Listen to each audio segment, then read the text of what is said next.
What's goody, ladies and gentlemen? Welcome back to the Landy Lodge, where today, man oh man, did the world of gaming give us quite a lot to talk about. Nintendo has made their move with their next-gen console, the Switch 2.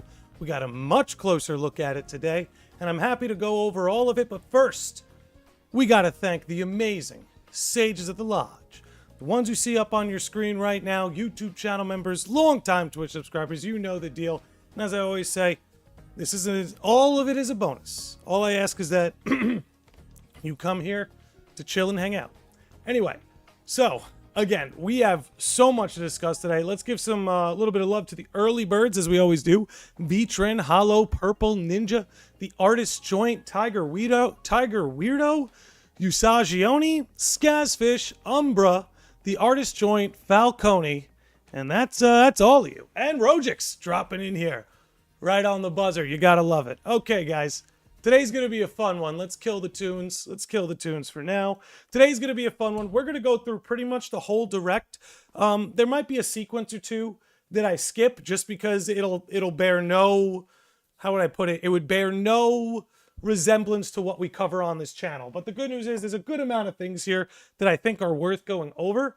And of course, feel free to voice yourselves in the chat what your favorite things from this Direct were.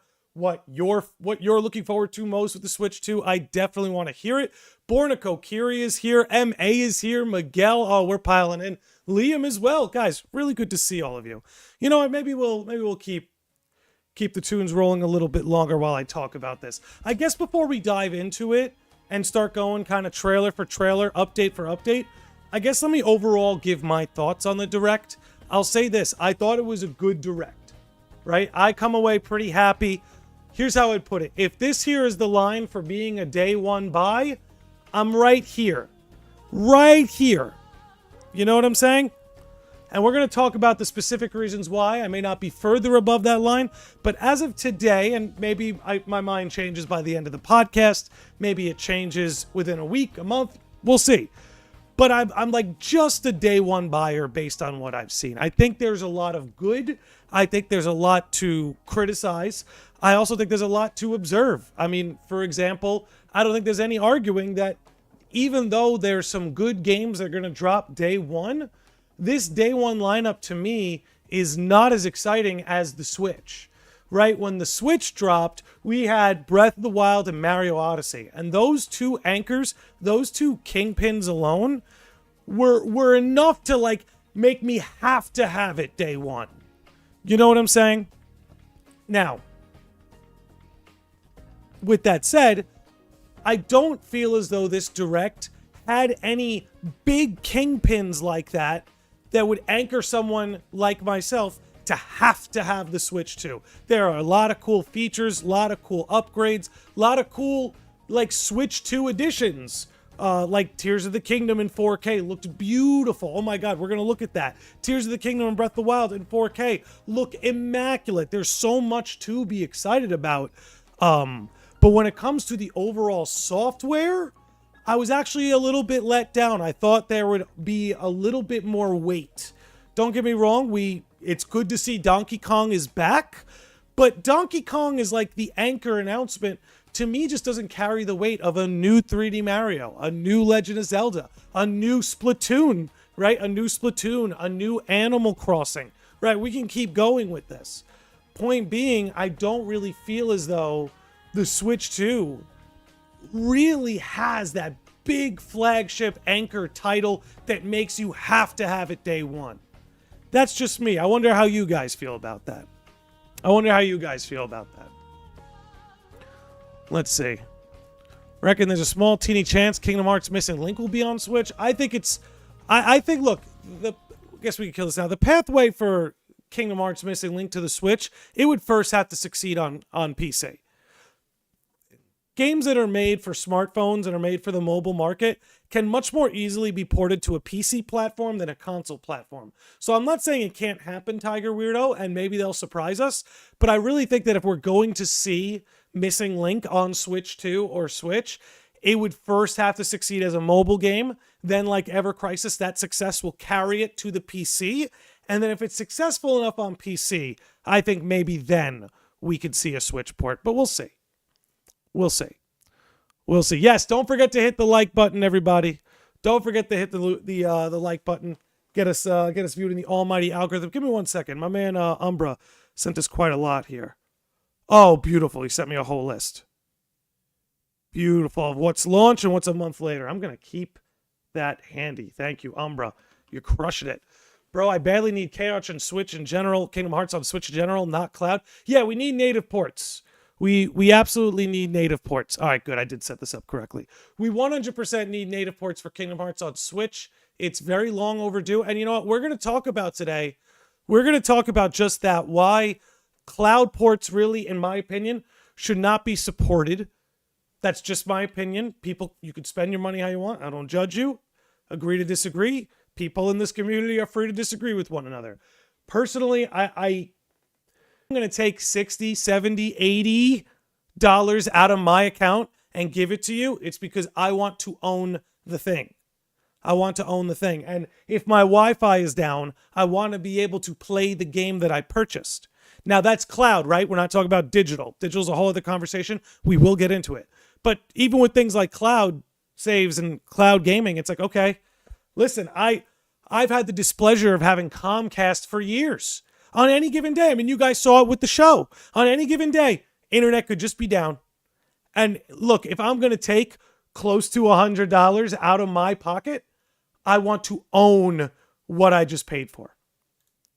And that's a preference. Sometimes you don't have a choice, right? For Marvel Rivals enjoyers like myself, we don't have a choice. For future Missing Link enjoyers, you with the chat, we may not have a choice. Okay. Yep, your Wi-Fi is defo going funny. Right now or in general? Oh, wow, right now. Yeah, we're a little bit, that's actually ironic. That's actually ironic. How's the connection for everybody? I do see, or something is happening. Refresh the stream, everybody. If you refresh the stream, you should be fine. Because it says over here, according to my OBS, we're still connected. We're still pretty good.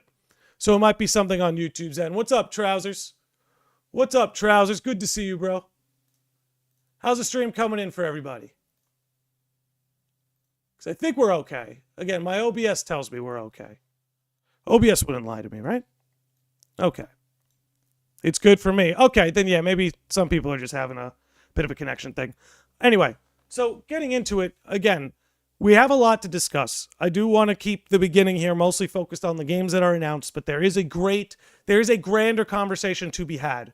I want to talk about things like physical ownership, the potential pricing of these games. So, for example, for those who may not have heard, the MSRP pricing came out, which is the suggested pricing. It's not anything final, of $80. And that's evidence for markets like Europe. There has not been any official release about what the United States pricing will be. There's been no official release on that. So people saying it's going to be $80, no one knows that for certain. That's the word on the street. That's the MSRP price. But nothing has been said about the US market and the pricing of games. However, we do know the console itself will run up $450, which, again, I have my criticisms about pricing this episode. The pricing of the console itself is not the issue. I think $450 for the hardware they're selling you is actually a fair deal. If I paid $500 for my PS5, which is superior hardware, $450 for the Switch 2, which again is a mobile console hybrid, honestly, I think as far as pricing goes, the games, we're going to have that conversation, but the console itself, I think is actually priced pretty okay. But again, we'll get into physical ownership. We'll get into the pricing stuff. It says it on the US site, though. Okay, maybe I'm out of the loop. Honestly, I haven't looked at any of this since about like 1 o'clock. So does it say $80 on the US site? Does it say MSRP? Because MSRP is, again, a suggested price. We might see that come down when it actually gets to the retailers. But we'll see. Yeah, with a fan and better graphics card and stuff, built-in mic and all. Yeah, you know, the hardware is a clear improvement from the Switch. It is a clear improvement of hardware from the Switch. Tenfold. Capability up to 120 frames per second on certain games. I mean, we're going to get into it. Umbra's got the link for me. My man. My man. All right, let me just pull it up here. Okay. So that we can have this on hand. Okay.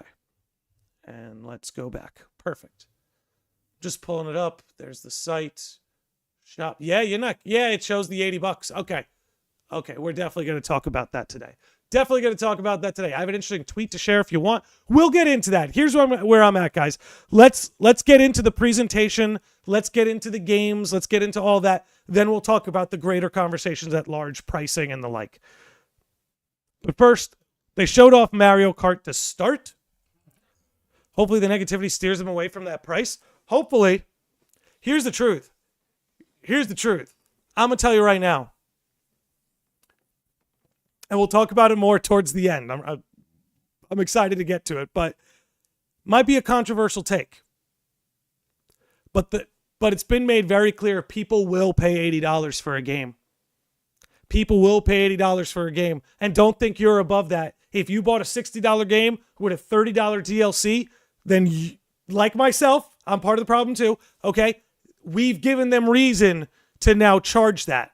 That's the thing. So we got to take accountability there that people who are buying $60 games and then a $30 DLC and then a $10 skin and then a $5 upgrade and then we've enabled this. Now it's much more again, doesn't compare to people who play the gacha games and they put their life savings into unlocking a waifu by chance. That's different. But even us humble console gamers with our single player experiences, our offline single player experiences, we're buying these $60, $70 games full price, and then we're paying for the $20, $30 DLCs. I'm not saying it makes it right. As I always say, observing something is true is not the same as supporting it or saying I agree with it. Now, with that said, let's get into the fun stuff. Let's get into the games. It's also a bigger game. We'll have the talk. We're going to have the talk. What up, Danny Ambrose? What up, Mo Chocolate? We'll have the talk. Sickos and normies. Don't worry. We'll have the talk. Before I get going, again, make sure you hit like on the video on YouTube. Follow us on Twitter. Follow us on Twitch. And let's get into it. Let's look over a little bit of Mario Kart. Which, and again, just so that we're not sitting here just watching a trailer, I'll stop it every couple minutes, give a little commentary. I will say this, going into this. This was a really good announcement and a really good way to lead off.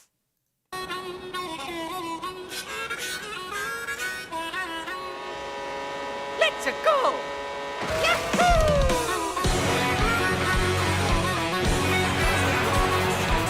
Like, bro, hold on. Let's go back just a little bit.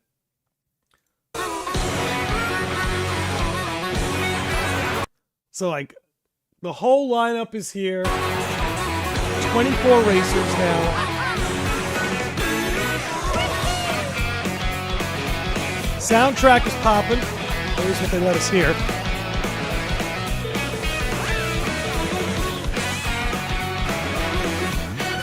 And that too. Okay, so now and I know we saw sort of the rumblings of this in the last Mario Kart on Switch, but the fact that the vehicles are just getting more perks, like this one's got a bit of a sledding motif to it. I think over here, obviously we saw the desert bike with Yoshi. That's nothing new, really. But seeing this as a kart, just that kind of boat. I know we had water vehicles in the past, but the vehicles are getting slicker. They're looking better. They're looking cooler.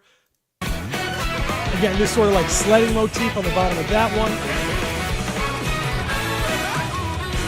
Paulina looking good. She's having a time.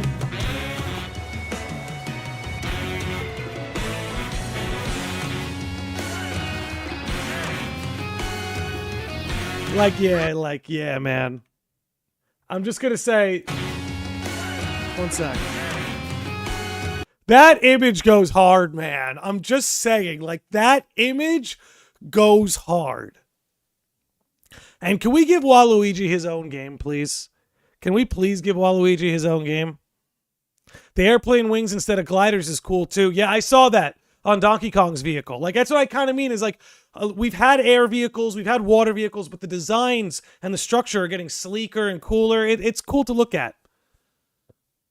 Yeah, Luigi looking cool, man. This is the most ambitious Mario Kart ever. Yeah, we're gonna...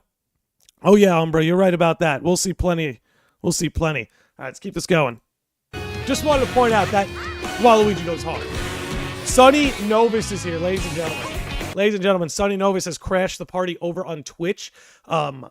Ladies and gentlemen, as I say with a lot of creators of the space, if you don't follow Sonny Novus, I can't do business with you. If you don't follow Sonny Novus, you have to leave the Discord. If you don't follow Sonny Novus, you got to drop and give me 20. All three. No exceptions. By the way, great place to pause. Thank you, Sonny. You gave us a great spot to stop. So the grinding 2, Shades of Sonic Adventure, baby. Well, I mean, like I didn't invent grinding, but it was a lot of our first times experiencing that kind of gameplay. But now on the vehicles, there's a grinding mechanic. Like, come on, man. Come on. Great way to start. Like, such a great way to kick things off. And then again, the platform up. This is my boy. Okay. Where? Trousers, you're here. Thank God you're here. I gotta back away from the microphone so I don't clip it. Trousers, you bastards did this. You made Moo Moo Farms a character. They made Moo Moo Farms a racer. My most despised level in the history of Mario Kart, and they made the level itself a character. I have to main this cow now, right? I have to main the cow. I used to play as Link because I thought that was cool. Link in a Mario Kart game. Now, I gotta play as this cow. I mean, Sonny, he is having a good time. Like, say what you will, Sonny. My boy's having a good time. He's having a good race. You gotta love it. I'm happy. That makes me happy. Okay, Megatoad. Everybody likes a Megatoad. That kind of this is crazy too. Like, what, you could take over a freaking, what do we got? Hold on. No. I'm gonna get this right. Okay, so we got 4 wheels, 8 wheels, 10-wheeler. You can take a 10-wheeler. You can eat hamburgers. All right, this is my favorite thing. So these outfit changes, what's going on here? There are items that will change your outfit. So you eat this burger, and he becomes a New Yorker. I don't know what he ate, but now it's Moo Moo Meadows. What do you know? Speak of the Moo Moo, and it shall appear. And then my boy Bowser looked good right there. Peach looking stylish with the short shorts and the jacket. Look at this.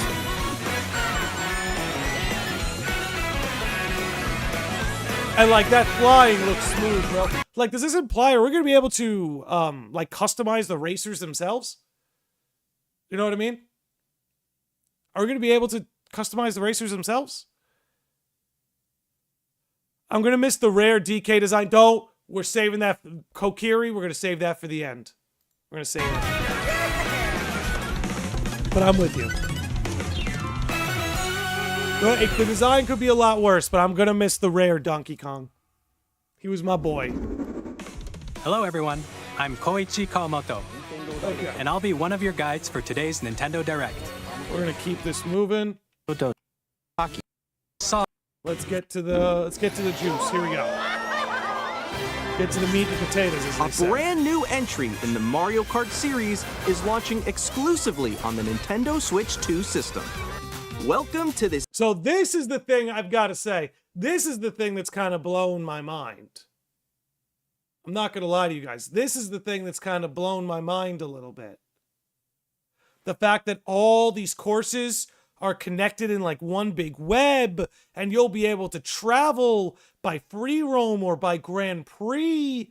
This is such, this is, again, Umbra brought it up earlier. This is an incredibly ambitious take on Mario Kart and adding these features. This is more than I expected them to do. I have to be honest. In bad faith, I thought they were literally just going to repackage Mario Kart 8. But I love it when I'm wrong, right? I love it when I'm wrong. Let's keep it going. This vast world. Yeah, there we go. There's a better view. Like, you see what I mean? This is all like one big tangled grid. Like, this is cool, man. This is cool.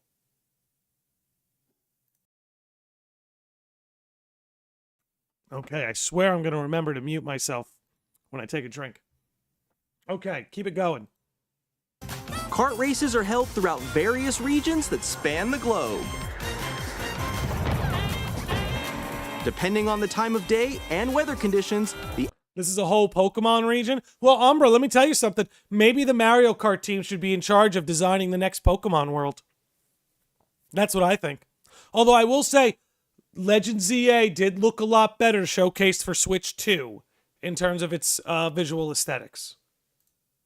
the atmosphere will change.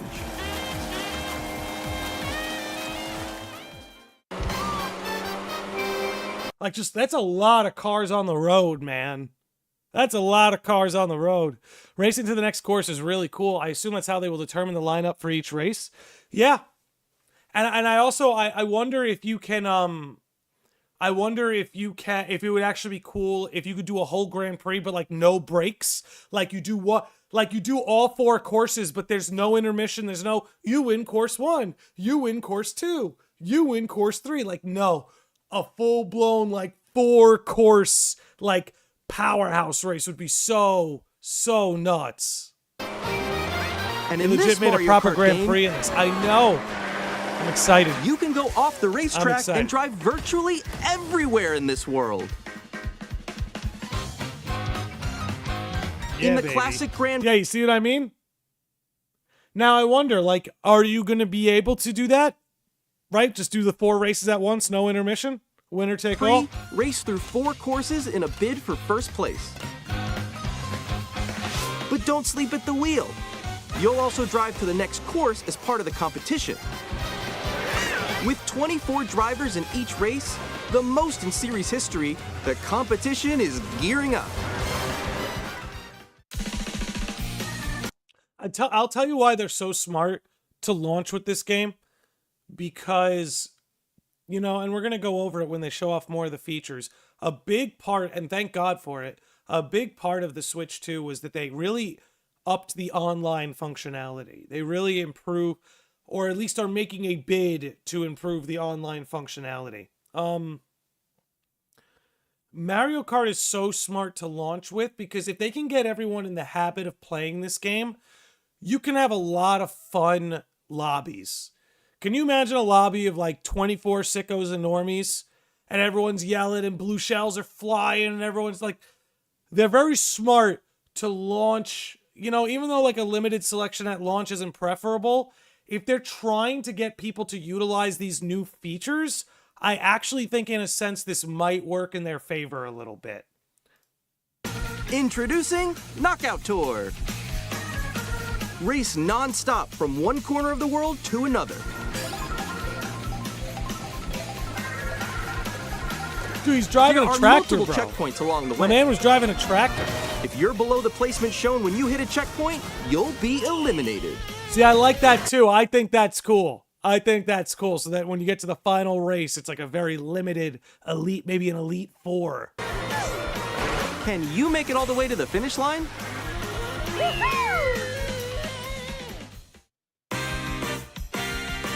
You can also This mode freely is drive crazy. around this vast world in free roam. This reminds me of Kirby Air Ride, which I wonder if that's going to come up later. By going off-road, you can explore new areas and routes. But I So wonder drive how they're going wherever to your heart utilize takes this. you. Like, I wonder, like, what will be the incentive to do this? Are there treasures out there to be discovered? Are there secrets to uncover? That's the question I don't think they answered, but it's okay to leave that a mystery. But I'm very curious what is to be found in free roam. This will be a cool way to find new shortcuts. That's a great point too. It's a good way to like maybe do some trial and error on all these sorts of courses. Lanny, this looks good, but you think Mario Kart All-Stars should still be happening? I feel like maybe in the future, but I feel like with what they're doing here, the way I think Nintendo's going to do this now, every console is going to have a Mario Kart, right? And then that Mario Kart's just going to get updated throughout the entire cycle. So if there is going to be a Mario Kart All-Stars, it won't be till the next console. You can also go for scenic drives with friends. And even take photos together The at photo different mode locations. is cool too, I gotta say. I like the photo mode.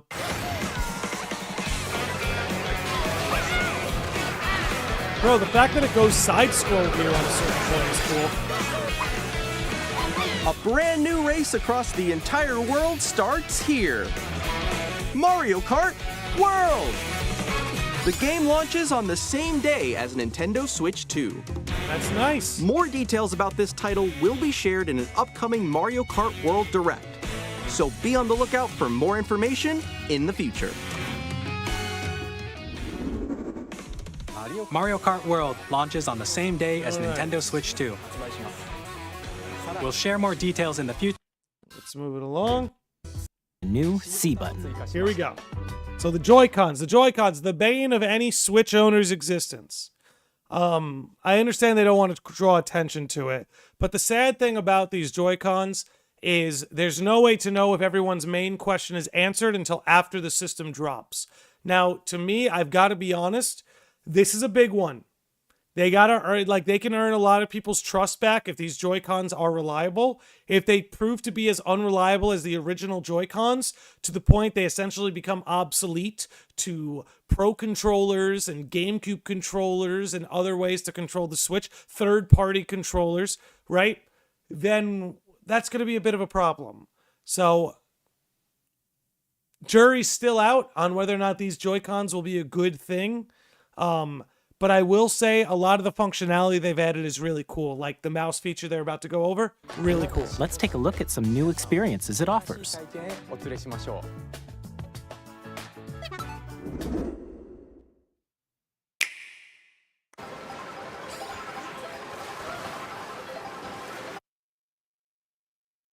Okay, we definitely need to talk about this. I'm still ahead of all I'm going to turn the volume down a little bit.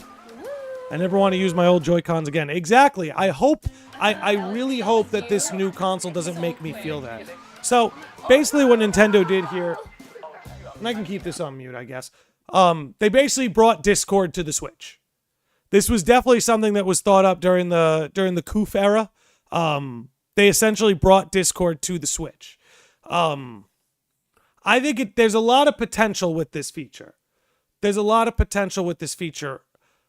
I think it'll be more useful for kids as opposed to people who might be a little bit more internet savvy, because why am I going to shrink the screen I'm playing on just to have this here when I could just pull up, me and the boys could just do this on the phone with Discord. You guys know what I'm saying?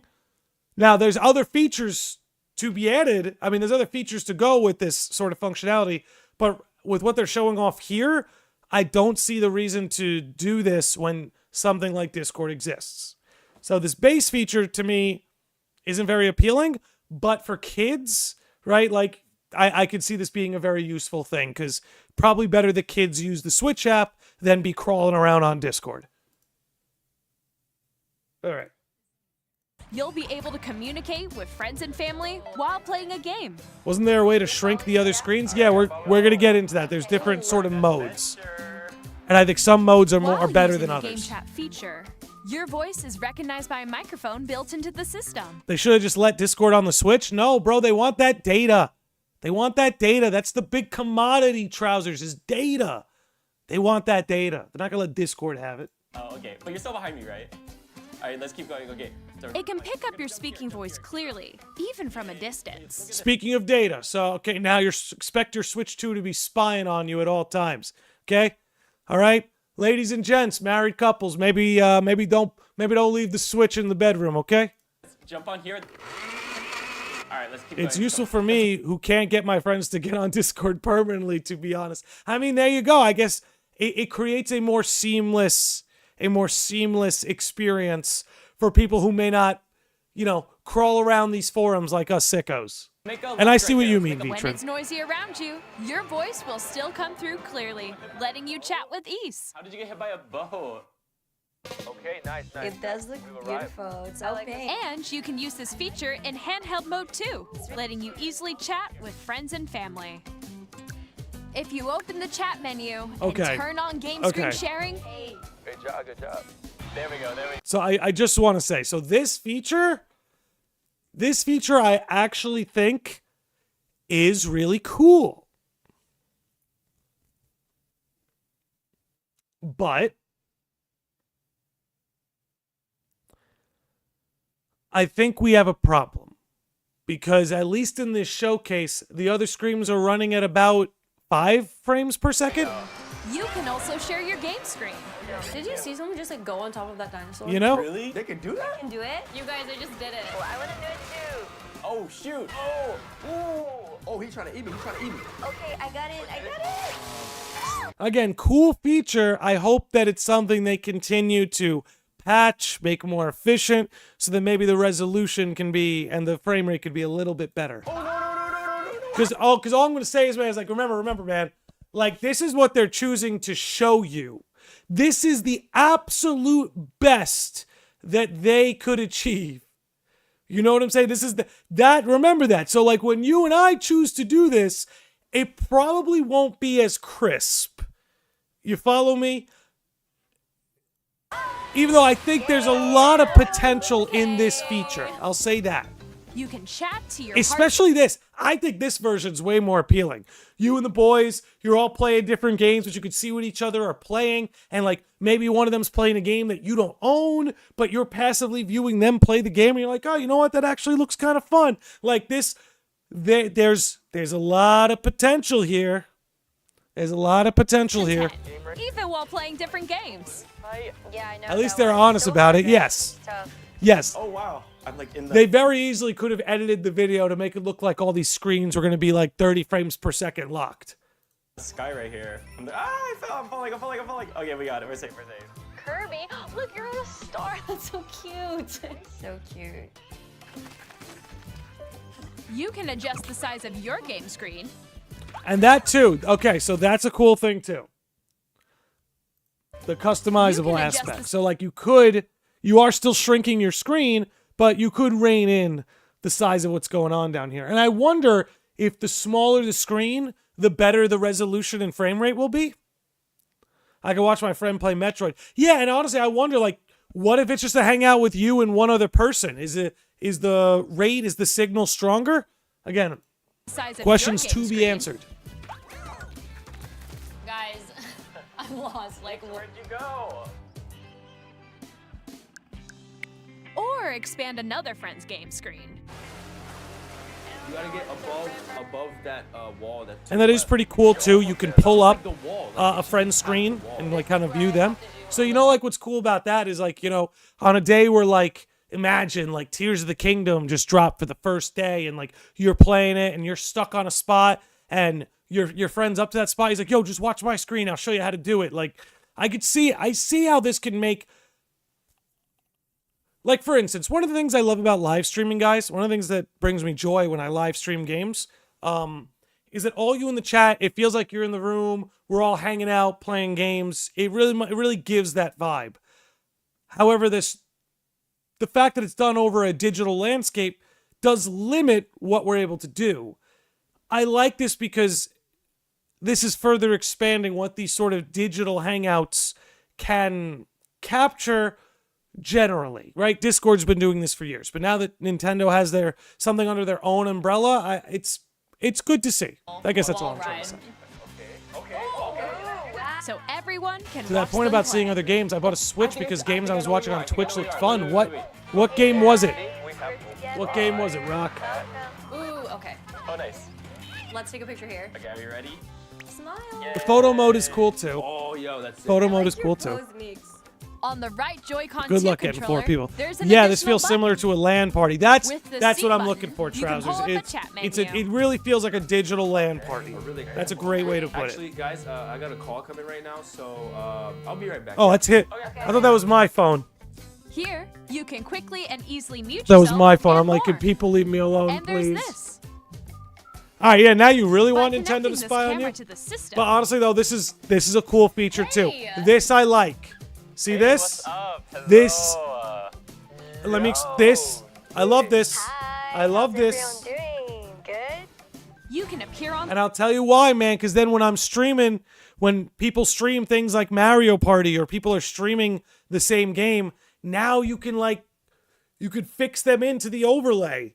So I think this feature is actually going to make watching a lot of streamers better, like streamers who play Mario Party. And honestly, they get into that a little bit. We'll let and it keep video going. chat while playing a game. That camera's going to be trash. I mean, I'm not going to expect too much from it. Here's Fire how it Emblem works Three for Houses? just Dude, the Fire Emblem kids. Three Houses is so good. Fire Emblem Three Houses is so goddamn good, dude. Please look forward This to is games cool. which use your This camera I like. This can make streaming Mario Party very fun. I mean, playing with your friends, it can make it more fun, but like Like I could this. see this being incredibly entertaining. Okay. No, wait. Go left, go left. Left. I'll let you fix A little more this way. Using Game Chat. Again, a very Even cool when you're feature. We apart, talked about, You can play games and hang out. you know, we talked about wanting Nintendo to really expand their online functionality, that was really the biggest leap that they could take when it came to the Switch 2 and going into a new generation, you know? And I'm glad that the focus was on boosting the functionality of the system itself and not just getting a nicer graphics card or a better graphics card into the system. Even though they did improve the graphics, very notably so. Game Chat. Among Us, exactly. What did you think? Imagine Among Us. Indiv- Okay, let's... including family and friends. Almost as if you're all playing together in the same place. Yeah, again, this was something they definitely thought up during the The camera Coup you saw era. in the trailer is the Nintendo Switch 2 camera, which Definitely will be thought up. available on the same day as Switch 2. But it's looking good, I gotta say. A Nintendo Switch Online membership will be required to use Game Chat. However, since we'd like as many people as possible to experience Game Chat, it will be available without a membership for a limited time. We hope you'll try it out. Additionally, Game Chat supports the Nintendo Switch parental Okay, yeah, we don't need to... I think everybody here is old enough to run their own Switch. This is cool. With So now that, like, you can do co-op or you can do multiplayer between two consoles like this Game Share. with Game As Share. shown here, This even is cool. games that require multiple screens can be played if one person owns a compatible Because let me tell you, do you think you'll be able to plug in a USB camera and a mouse? Maybe. I'll say that. If one of the USB-C ports let you plug in a mouse or something, that could be cool. I'll say this Game Share, so I'll be the first one to support physical media. I'll be the first one to give digital media its slack. But I do enjoy seeing this because this will make people who own their games digitally be able to share them closer to owning. You know what I mean? I think this is this whole Game Share function they made really, really good. Honestly, I'm a big fan of With this. Game Share, you can temporarily share compatible games with others who also have Nintendo Switch 2 or a Nintendo Switch system. I You love can seeing share the a game with return up to of 3 other DS systems at a download play. time.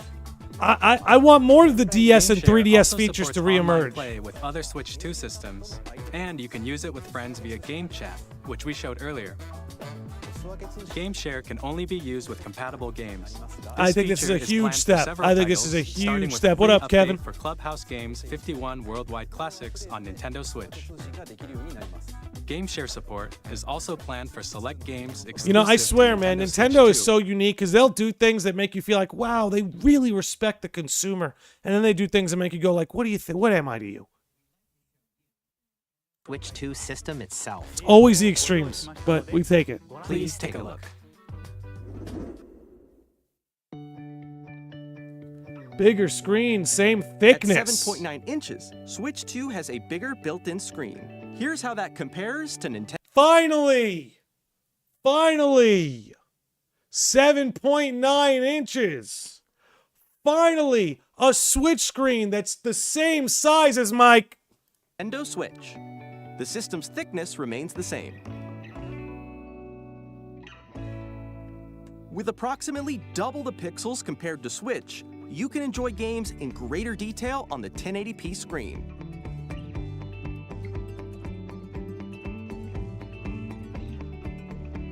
Now, this is impressive. Up 220 frames per second. Dude, all I'm asking is for a steady 30 to 60.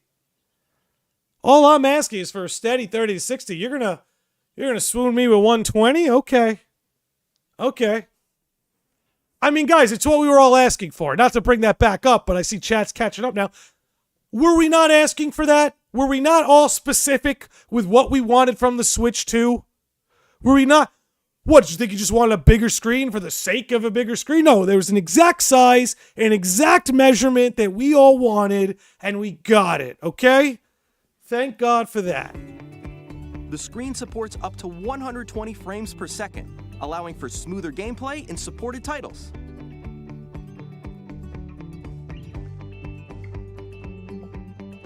The LCD screen is more vivid and supports HDR, providing more contrast between light Yeah, and dude.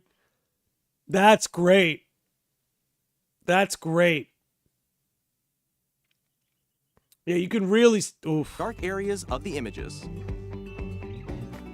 Okay, and nobody cares. I'm sorry. I don't care that Strong they're mag- magnets. I pressing really the- could care less. The SL This is a cool and feature. SR buttons are bigger. So for now greater when you're comfort playing and control More when playing with locally the like that, Joy-Con it's going 2 to held feel a horizontally. little better. Feel a little better on the hand. The left and right sticks are now larger. Good. Now this is interesting. I want to Each see Joy-Con more 2 controller how they're can going to be utilize used as a this mouse function. to play with compatible games. Both the left and right Joy-Con 2 support mouse controls. By adjusting the audio balance between the ranges, sounds from the built-in speakers are clearer and more natural in handheld and tabletop modes. And the It built-in has a mic. built-in microphone. Data You can voice collection. I canceling see you. technology I see you.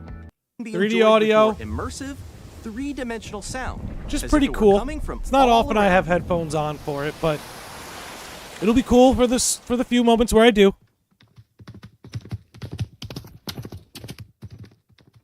Do however you like with a large. This is sturdy great because the original stand was crap. The original stand was absolute crap. This actually, we've known about this feature, right? But this is fantastic. You think this is foreshadowing for FF14? Let me tell you something. If FF14 can operate on the Switch too, oh man, that would make me so happy. Mouse controls for a new Kid Icarus or Pokemon Ranger game or Star Fox. stand. Over it. You can move it freely, like this. 2. In addition to the USB-C port found on the bottom Yep, for the camera, for the camera. or Keep it rolling. 256 This is gigabytes interesting. of internal storage. This is very interesting. Glad that it comes with much more storage. 8 times that of Nintendo Switch for storing your game downloads. Save I miss data, Star Fox and too, more. Will. Reading and writing data is also faster. Use the Nintendo Switch 2 dock to connect to your TV and enable I like the rounded dock. I've got to say, I think the rounded dock looks so much better than the square. I've got to be honest.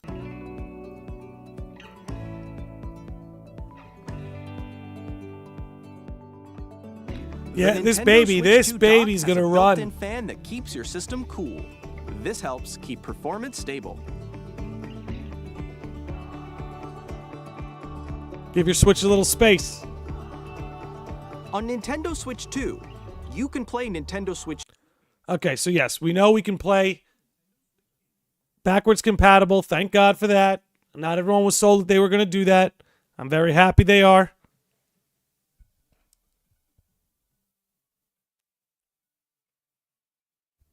And now let's see what forget what they do after this. As you just saw, Nintendo Switch 2 isn't simply an improved Nintendo Switch. Yes, yes. Okay, We this is where they redesigned show the off system this. from the ground up and packed in lots. Okay, this is where they show off this game. I'm sorry, I have no interest in this. I'm going to skip over this segment entirely. I don't care. We can watch this. We can watch these little things. Mouse controls and gyroscopes, things like this. A few are things on how possible. mouse controls could work. There are secrets to discover even You as know, you're cool playing stuff. minigames. But I'm going to skip over this segment. Move on right to here. So additional storage. I think you have to get a new kind of SD card. The same kind of Please ones from note that regular the micro SD cards card aren't going to used work. For Nintendo Switch will not You have to be get the compatible. Express Additionally, to transfer data from Switch This is to brilliant Switch too. 2, Very happy to you see can this. log An into your easy Nintendo transfer of account data. to use the system transfer feature. With this feature, you can transfer save data, digital games, and more. We're What's up, also Luz? releasing a new Pro Controller. Looks sleek. I gotta say, I'm glad. Don't mess with a winning formula, man. Don't mess with a winning formula. The Pro Controller has been excellent since the Wii U days. It looks a little slicker, a little more sleek. Got extra buttons on the back. We'll let it roll. It has a C button, which launches Game Chat, and on the back, there are new GL and GR buttons, which you can use to assign existing button controls. Oh, Sid Lexia drops in, says, Landy, where is your beard? It is gone, baby, gone. Gone, baby, gone. I'm going more clean shaven these days. I'm going more clean shaving these days, especially now the weather's getting warm. Can't be having that thick beard. In the wintertime, it's good, but now, keeping it clean, keeping it fresh. How you doing, Sid? Good to see you. That tech demo is the worst part of the direct. Why is the tech showcase a paid game? Ooh, man. Because again, there are times, right, Umber, like I was saying before, there are times they do things for their customers where you're like, man, thanks for making it backwards compatible. I'm glad Nintendo Switch Online Plus can get the free upgrades. And they do stuff like that where it's like, why? In addition, an audio jack has been added. We've introduced a few new features, and after today's presentation, the official Nintendo Switch 2 website will go live. There will also be an Ask the Developer article on the website, where the three of us will talk about the development of Nintendo Switch 2. We hope you'll check that out as well. And now, the Nintendo Switch 2 launch date. This surprised me. Nintendo Switch 2 launches on June 5th. This surprises me. We're very much looking forward to. Like, I know I did a whole spiel about it on an earlier episode where I was like, oh, I think it's pre-holiday. They're setting it up for pre-holiday. I thought we were looking at like September, October. Man, they hit it in June. In June. No, I went on, for those of you who follow me on X or Twitter or whatever the hell you want to call it, I went on this whole conspiracy theory route because the Seattle Mariners announced that they were going to have Nintendo Switch 2 patches on their uniforms. And I was like, baseball only goes to October. Why would you want to spend all that money to advertise a console that's not available? But I was like, no, this is going to get here earlier than we thought. Baseball's from April to October. They would not be paying all that advertising if there wasn't something to sell on the other end of it. So I thought at the very least we might get it in the fall, late summer. June 5th was a pleasant surprise. Pleasant surprise. To the day when you all get to experience it, so please wait just a bit longer. Now, broadly speaking, on Nintendo Switch 2, you can play 3 types of games. Yes, okay, yeah. Switch games, Switch 2 games, and then leveled up Switch games. Nintendo Switch 2 edition Let's definitely games talk are about the this. third type. Luz, Some my games that were birthday's June released on Switch 15th. will receive upgraded versions We're both that offer Gemini. things like improved visuals, unique ways to play on Switch 2, and more. Now, I'd like to show you the Nintendo Switch 2 edition of Super Mario Party Jamboree. Please take a look. Excuse me. Super Mario Party Jamboree is getting an upgrade on Nintendo Switch 2. All right, so yeah, let's talk about these upgrades. The upgrade- Let's talk about these upgrades. I'll leave that rolling in the back. Excuse me there. Okay.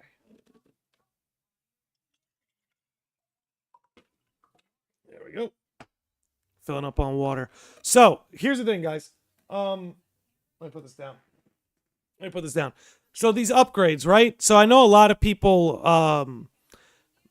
they feel a certain type of way about paying for an upgrade.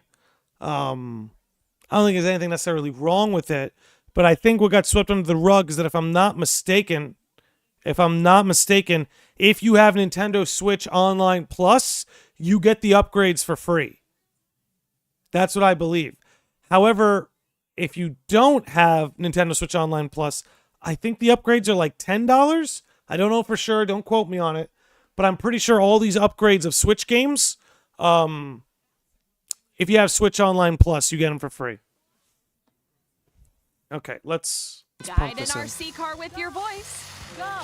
Better not be a lot. And You know, I compete in think other $5-10 minigames is using usually full-body fair for movement like an and upgrade like sound. that. Maybe I'm crazy. Finally.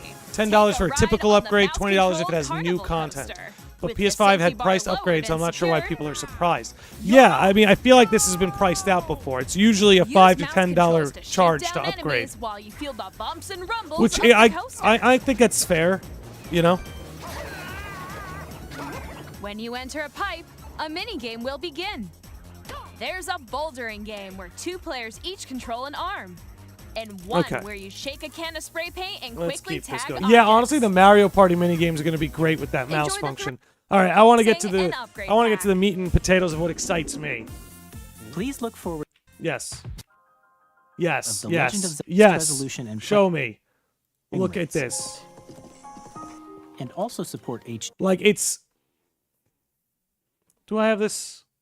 I have it at 1080p. Okay. Like, I'm not gonna lie. I watched this direct downstairs on like my big 4K TV, and what appears on your screen right now could never do justice to how good this actually looks. I'm amazed. Like, I've been looking for a reason to get back into Tears of the Kingdom, and I think I found it. HDR, which makes the image more Like, vibrant, that just looks stunning. Stunning. Do that again. and also support HDR, which makes the image Look, I mean, again, this can never be done justice to how it's actually going to look on a 4K TV. Not me running it through my 1080p. Like, more vibrant, so you can play with smoother, higher definition graphics. yeah. This will get me back on Tears of the Kingdom. I mean, I've already put like Plus, 100 hours into it, You but can why not get 100 even more, huh? out of your adventures in Hyrule using Zelda Notes. I thought this was a cool little feature, This too. new feature can be accessed via the Nintendo Switch app on smart devices. It's a game-specific service that's exclusive to the Switch 2 editions of these titles. It's beautiful. For example, it can help guide you to various Like, I do locations, think this like is a shrines really and cool quests you feature they haven't found added. yet. Guidance activating. Proceed north. Like, and maybe this is the future of where Zelda goes a little bit, right? Because one of the things, by the way, I absolutely love and adore Breath of the Wild and Tears of the Kingdom. I absolutely love and adore it. I think it's an incredible idea where for each console, you have a consistent art style. I think the Breath of the Wild, Tears of the Kingdom leg, beautiful. I'm more partial to the GameCube era, Twilight Wind Waker, and Ocarina of Majora, but Breath of the Wild, Tears of the Kingdom, beautiful experiences. One of the things that I felt that was missing from both those games was having a navigator, right? That's one of the joys of a Zelda game. Whether it's Ocarina of Time and you have Navi, Majora's Mask, you have Tattle, you know what I'm saying? There's Fi and Skyward Sword, there's Midna and Twilight Princess. Like, having the Navi is always a lot of fun. It would be very interesting if in the future of Zelda, they can make your smartphone your Navi. Maybe it'll crash and not work. But when I see things like this with it telling you go north and helping you, I'm wondering if maybe they could pull something like that off. Or you can share your creations using QR codes and send them to another player to And this is create a in cool their thing game. too. Again, seeing them, and let me just mute it for a second, seeing them really ramp up the social aspect, the online aspect of their console. Like, this is what we wanted them to do, is to catch up, not in graphics, but in functionality. And I like seeing them go the extra step with it. You know what I'm saying? Exclusive to the Okay, Nintendo this is going to Switch be a 2 long edition, episode. We're 1 along with hour in. improved graphics We're and halfway frame through. rates. This story takes place in the Forgotten Land after being Lanny, struck what was by the a last Zelda powerful game meteor to have the causing old some look? mysterious changes. I mean, I guess it's going to depend on what you mean by the old look. I feel like, to Zelda's credit, they're always changing their art style. And frankly, they've always found something new. Personally, I hope they go back to the Twilight Princess art style. I think that was peak. This was cool, because I got to say, all right, so I like the way Metroid Prime looked in the Direct they showed off a few days ago. man, the Switch 2 version looks a lot better. Which, by the way, Nintendo, do you like money? Do you like money, Nintendo? You know, maybe instead of a live-action Zelda movie, which should be animated, maybe instead you would do, I don't know, a live-action Metroid movie? And you know what, Nintendo? Do you like money? Do you like money? Because you could make $1 billion if you just cast Sydney Sweeney as Samus Aran, put it in a blockbuster film with some great action, a hero's journey story arc, good guys win, bad guys lose, you make $1 billion, sell some popcorn, everybody wins. But no, we're going to do a live-action Zelda with a main character who doesn't speak. I love Zelda. I would love a Zelda movie. It should 100% be animated. Would love to be proven wrong. We'll come back to that. Back to Metroid. In addition to standard controls, you can use mouse controls for intuitive gameplay on Switch 2. It does look really, Plus, really good on Switch 2. You can explore the 2. immersive world in 4K at 60 frames per second, or enjoy smoother action in full HD at 120 frames per second. Wow. Choose All right, from so they're these going to two say the modes, new both of which Metroid game can do support HDR, 120 based on your FPS preference on and their playstyle. console at 1080p or 4K 60? Plus, Okay. Pokemon Legends ZA, which is scheduled to Okay. launch later this We have to... Look. I still have a lot of problems with how Pokemon games look, all right? I still have a lot of problems with how Pokemon games look. I think they looked better in pixel art. Look, it's a tired topic on the channel. I'm not going to go into it. I'm very pleased to see the game looks better on Switch 2, right? I'm very happy to see that. year will not only Sydney receive Sweeney a being in Nintendo anything. Switch I mean, yeah, version, it puts but butts a in the Nintendo seats, Switch dude. 2 edition as well. Metroid looks good, actually. It looks a lot of By fun. taking I'm advantage probably of the going to power get of it. I'm Switch probably 2, going to get it. You can enjoy your What are you adventure talking in about? Lumio There are City 2 with Zelda enhanced things. resolution. Link speaks. Yeah, there's the cartoon where he speaks, and in Majora's Mask, there's a scene in which he has dialogue. But the truth is, Link is a silent protagonist. And I think there's a lot of us who would like to see that honored and preserved in a Zelda movie. And that's not to say he has to be completely mute, right? Maybe for those of you who are familiar with Jay and Silent Bob wasn't always silent. He always had like 1 or 2 lines a movie, and they just hit. So I think fans would prefer they took the Silent Bob approach with Link. I can't even believe I'm comparing the two. As opposed to he's just going to talk and like I don't know. If they're smart, Zelda will be the main character of the film. 100%. If they're smart, Zelda will be the main character of the film.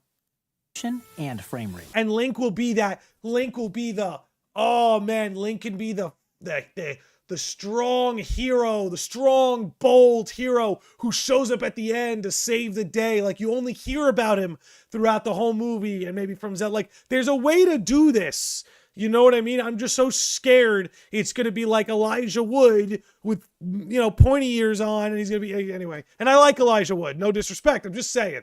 I'm done. Okay. Back to ZX, which does look a lot better on the Switch 2, so I'm going to give them credit for that. I still would prefer they up the game a little bit. Digital versions. Okay, I still would prefer they up the game a little bit. And if you already own the Nintendo Switch version of a game, but I feel you can better play about the it than I did Nintendo last Switch week. 2 edition by purchasing an upgrade pack. Tom Holland will be an amazing Link. No, we got to get Pedro Pascal. He's in everything now. He's the guy. We got to get Pedro Pascal to be Link. We're going to make Nicolas Cage Ganondorf. And yes, we will cast Sydney Sweeney again as Zelda. There you go. There's your, I'm not being serious, by the way, but there's your Hollywood cast, everybody. Keep it going. We hope you're looking forward to these Nintendo Switch 2 edition games. Next, Usagione says, I'm really excited for Pokemon, but I'm still worried about it taking place solely in the city. I got a feeling the base game will be solely in the city, and the DLC expansions will like take you outside the city. I've got a feeling that might be what they're aiming for. I'd like to introduce a brand new game featuring mouse controls with the Joy-Con Jack 2 Black is controllers. Tingle. Got it. Nailed it. He's got to be in Please everything take a too. look. He's got to be in everything too. All right, let's see what comes after this. All right, I'm gonna skip over this one too, guys. I'll just play it briefly. Little, like, I don't even know. I zoned out during this part of the presentation. I have no interest. I mean, it looks fun. Who knows? Maybe I'll even end up playing it one day. But just, we're gonna skip over this. This next part was wild. Okay, I'm not an Elden Ring fan, but man, was this cool to see. This is the kind of stuff you want to see a Nintendo system capable of doing. Okay, it doesn't have to be like the GameCube, which I do believe was actually graphically superior to the PS2 and its competition. But you need to have a console that can keep up with the third-party support. You know what I'm saying? Don't forget Chris Pratt, Zendaya, and Awkwafina. You're right. Zendaya's in everything too these days. We'll find a role for her. Somewhere. Hades 2 coming too is also really cool. You know what I'm saying? Although this is obviously a game that would have existed on the Switch anyway. So, to me, there's nothing too excited about that. Not in the direct, but Scarlet and Violet are getting performance upgrade versions for Switch 2. I hope so. I might actually play them if they can run reliably. I might actually give them a shot. Again, the Hades 2 announcement here was very cool. But it's not anything that I guess I wouldn't have expected on a Switch.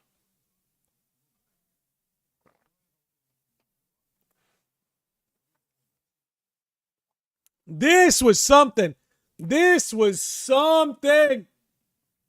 Street Fighter, this is what makes me happy. Guys, ladies, gents, sickos, normies.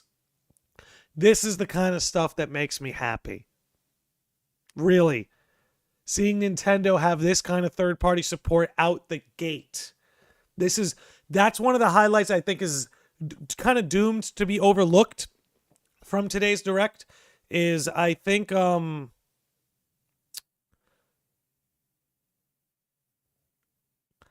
people forget, because the Switch did have third-party support eventually.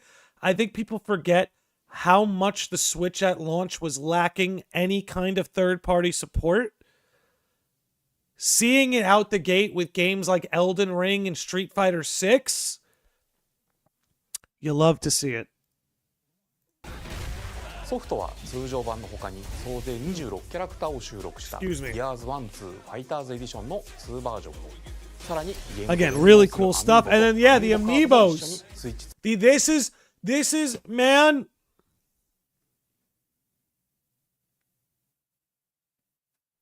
This to me is like... And amiibo cards. Trading cards. That have amiibo functionality. This is the kind of stuff that when your favorite series gets ported to a Nintendo console, this is the kind of stuff that's so exciting. Here, one sec. Let me blank out the chat so you guys can see Luke. But this is the kind of stuff that should make your favorite games coming to Nintendo exciting. Is that you're going to get, like, amiibos. Maybe there'll be Elden Ring amiibos. You know, and, like, oh, there'll be trading cards and these little, like, action figures that have in-game functionality. Like, this is what they should be doing. This is what, when a developer like Capcom says, hey, we're going to bring Street Fighter to the Switch, there should be a couple of crackheads in the room who are like, ooh, we got to do trading cards. We got to do trading cards. And give the amiibo functionality. Imagine we sold amiibos of our most popular characters. And this is the stuff that can make, this, if you can't tell, this pleases me. Cynic is here. What up, Cynic? What up, Cynic? But this is what I'm talking about. Is like, this is what a franchise, a game, a series coming to Nintendo, these are the kind of unique opportunities that can sprout from it. This is so cool. In my opinion, an incredibly underrated part of the Direct. Initiating Arsenal boot sequence. Weapon safety mechanism confirmed. All operating at normal levels. Testing data link with spine. Wait, that voice. I know that voice. That's is that Loxus from Fairy Tail? Initiating Arsenal boot sequence. Weapon safety mechanism confirmed. Sounds like him. All operating at normal levels. Testing data link with spine. Normal. Commencing launch. After 2 long wars where our freedom was restricted, we will finally be liberated. Yeah, this looked really cool. I gotta say. I'm in need of a new arsenal, new equipment, and money. I'm for sale, and you're buying. Rebels! Thanks for the warm welcome! Dude. This planet will be ours. The sovereign axiom. Like, this is one that kind of came out of nowhere that I actually think made a big splash. Like, that's one of the things that was exciting about today for a lot of these developers trying to push out a new game, is there was a chance to really make a statement, and like this one really stood out, I've got to say. The Trinitas. It's because they had a lot to show off too. You know, gameplay, you know, UI, graphics. Because we're in the middle of a war. Don't you get it? I won't just stop you.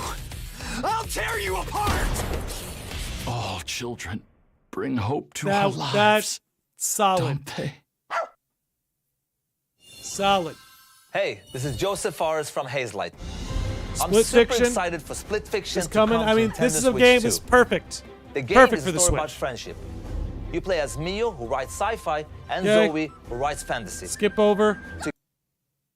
To Nintendo Hogwarts Switch. Legacy is coming. I feel like we all With kind of enhanced saw this graphics coming. and seamless world transitions.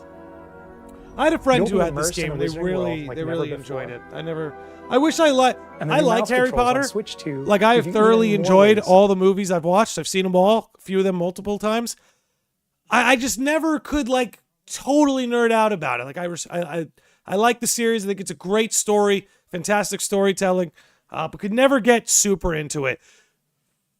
This is funny. Let me tell you why this is funny. Because I was watching this in the morning with my wife before she left for work. And as she's leaving for work, like, we kept making a joke like, yep, can't wait for them to announce Tony Hawk 3.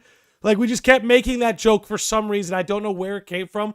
We were just joking about, like, they were going to announce Tony Hawk 3. On the same day And as I Switch kid 2. you not, she walked out of the door right here. Captain, is that mic supposed to be on? And I was like, what? I'm freaking out. Actually freaking out.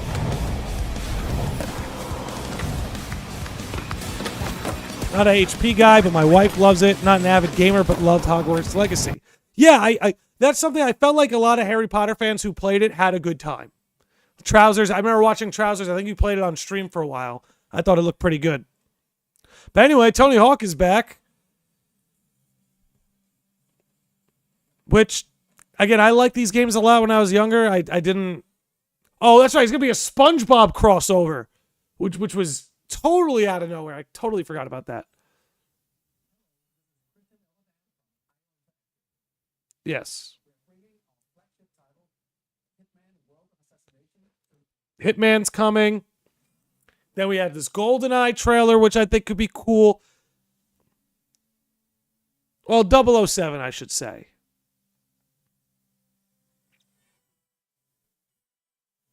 You know, that's the thing, man. Like, the 007 brand's got to understand is that it does have 007 and James Bond. They do own a very small corner of gaming history. Like, GoldenEye was a game changer. There were first-person shooters that came before GoldenEye, but it was such a smash hit. I genuinely think that GoldenEye on the N64 is one of those watershed moments for the first-person shooter genre in gaming history. So I can't guarantee I'll give a James Bond game a shot, but I will always give it a look. Same go for the movies. I do like a lot of the movies. Not all. The world's favorite spy is coming to Nintendo Switch 2, so stay tuned. A SpongeBob level and refusing to elaborate was great. All right, I have to say, I'm proud to say I was not fooled by this. I was not fooled by this. A lot of people seem to think this was Princess Garnet and this was FF9. Nope. The story of light and shadow that never fades. Bravely Default, is which reborn. I would like to see more DS Default games returns, brought back. remastered Somebody in brought up high Kid Icarus definition. earlier. I would love for that to come back. Featuring the Brave and Default commands that help you control the flow of turn-based battles. Change and customize jobs to build out your very own party.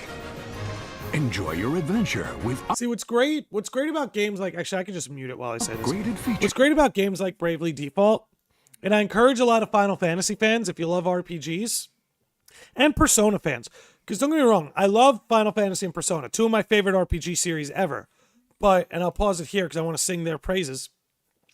But the truth about Final Fantasy and Persona is, for the most part, with the exception sometimes of a main character, all these characters are locked into their class. Now, again, you have things like the Sphere Grid, which will give you some autonomy over time.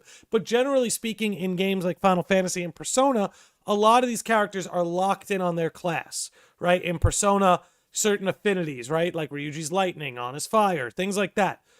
With games, with RPGs like Bravely Default and Dragon Quest, you really have full autonomy over what these characters are going to be, their classes, all of that. It's a very different kind of RPG experience. Whereas like Final Fantasy and Persona, while they definitely have a lot of those role-playing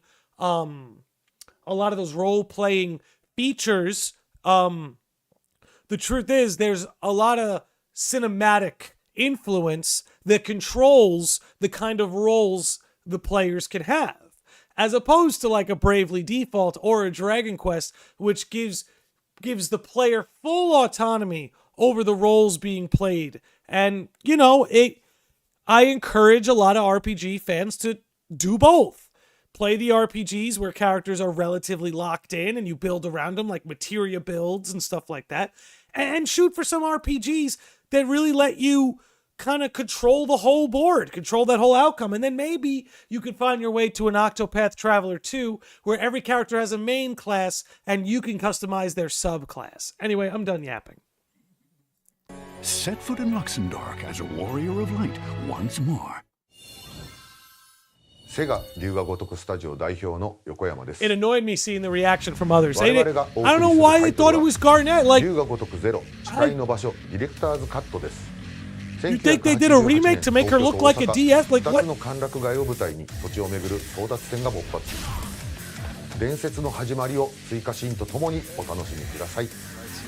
The power to see what you want to see is very strong. Power to see what you want to see is very strong. Yakuza coming? We'll have more games to show from our publishing and development partners, but for now, we'd like to show a game being developed in collaboration with Nintendo. Please take a look. Oh, this was cool. This, I have some thoughts about it, but this was cool. We're gonna let this roll. This had me excited. So I knew right away. I saw Koei Tecmo. I saw the opening roll. I'm like, it's Hyrule Warriors all over again, baby. Let me tell you something. They're 2 for 2. I have enjoyed both Hyrule Warriors immensely. So I'm down for round 3, but I have something to say. When the Zonai, who descended from the heavens, joined hands with the Hylians, who dwelled on the surface, their union led to a great and prosperous kingdom. But in time, a terrible evil arose. A war was fought to Yes, thank you, Umbra. I want to say, Umbra, I hope so. I hope so, because Umbra, I had so much fun with Age of Calamity, and all I wanted was just the multiplayer to be good, and it wasn't. It was choppy, laggy, no frame rate. I was so upset because I was like, yo, multiplayer Zelda? Let's do it. Me and the boys are going to play as Zelda characters. We're going to slay some pigs, eat some pork and bacon. But no, nothing but lag. Nothing but 12 frames per second. If they can get the multiplayer to work smooth, man, this game could be a time. Keep it rolling. One which future generations would call the imprisoning wall. Perhaps you truly have traveled back in time. Okay, so that was cool to me. That little, I know it's nothing, But a Warriors game that's going to allow one to explore a little bit? Back in time. That could be cool. So that's Hyrule Castle? Then Okay. Now we have to talk. We have to talk. Nintendo, we need to have a conversation. Okay, because you did this to me last time. Okay? You told me last time, Age of Calamity, this is the prequel to Breath of the Wild.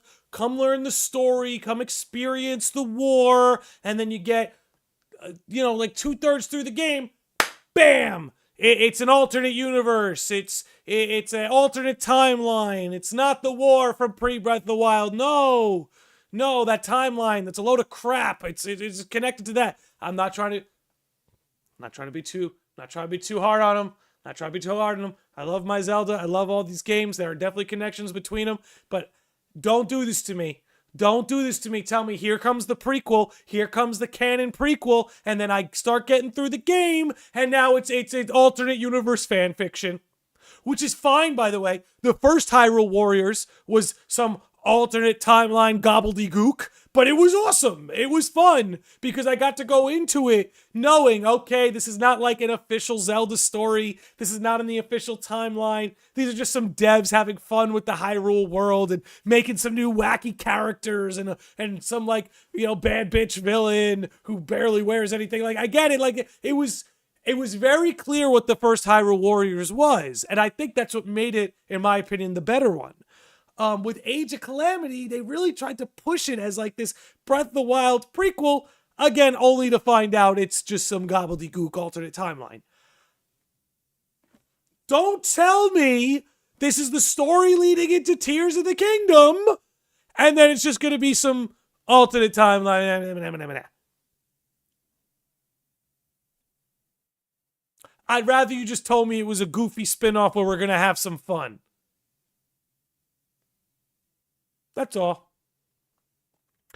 Semi-unrelated, but the designs for Link, Zelda, and Ganondorf for the OG Hyrule Warriors are like their best designs ever. Peak, 100%. I would argue, with the exception of maybe Twilight Princess, Hyrule has never looked better than it did in Hyrule Warriors. The first one, which I prefer. All right, let's let this keep going now. You guys, I voiced my concerns. I expect it to be the same as Age of Calamity, but let's keep it going. But I'll say this, if they commit to this, and this is actually like a canon prequel, that would be awesome. I mean, this really is the past. I won't be expecting it, though.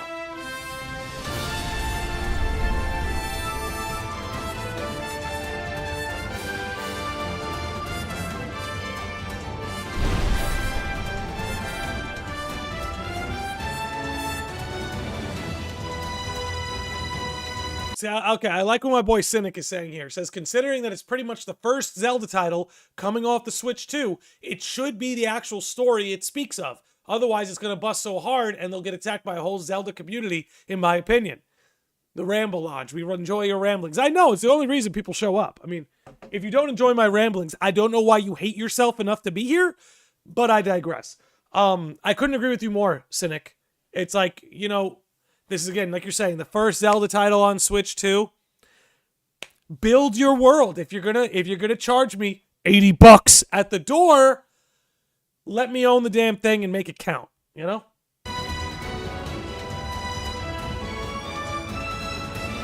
I am excited though. Like, Hyrule Warrior games are a goddamn blast.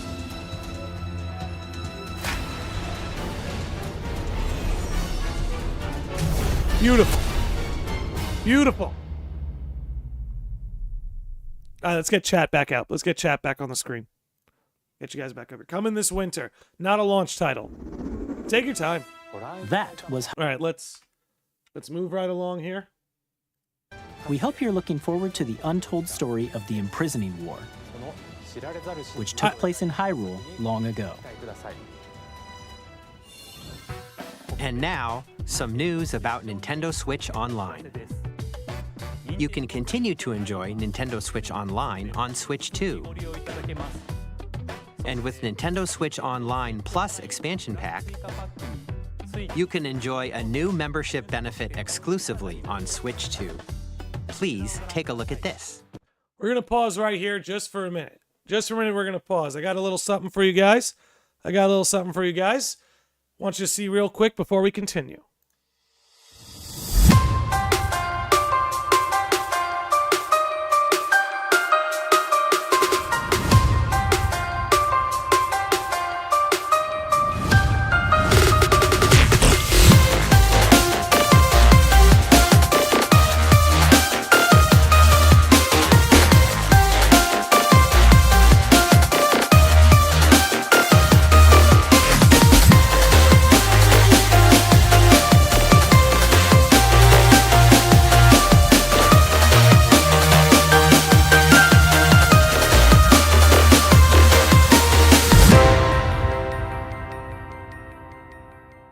All right, ladies and gentlemen, Reconnect is back. Your boy will be there. Lots of people in the community will be there. And they just opened up the Millions Dream Awards nominees. So if you want to nominate your boy to win an MDA, I won the Theory and Lore Award last year. I would ask people not nominate me for Theory and Lore this year. But if you want to nominate me for News and Podcast or Content Creator of the Year, feel free to go to the website that I've linked up above and do that for yourself. And again, if you can make it to the event, that'll be great. Be nice to put a name, put a face to a lot of these names. But if you can't make it, it can be enjoyed online. It can be enjoyed off, not in person. You bet I nominated you for Best Podcast. Thank you, Feature. I mean, come on. Who has more fun than us? Especially when we talk Kingdom Hearts. Don't get me wrong. I love when we do Nintendo, Final Fantasy, Soul Calibur, whatever it's got to be. We spin off from time to time. But who has more fun than us? When we're talking Kingdom Hearts, who has more fun than us?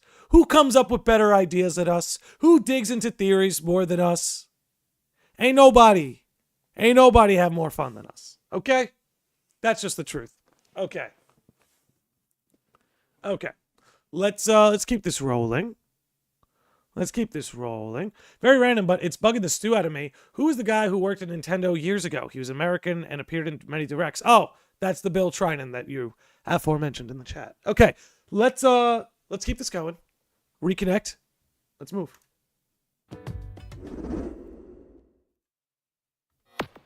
Yes.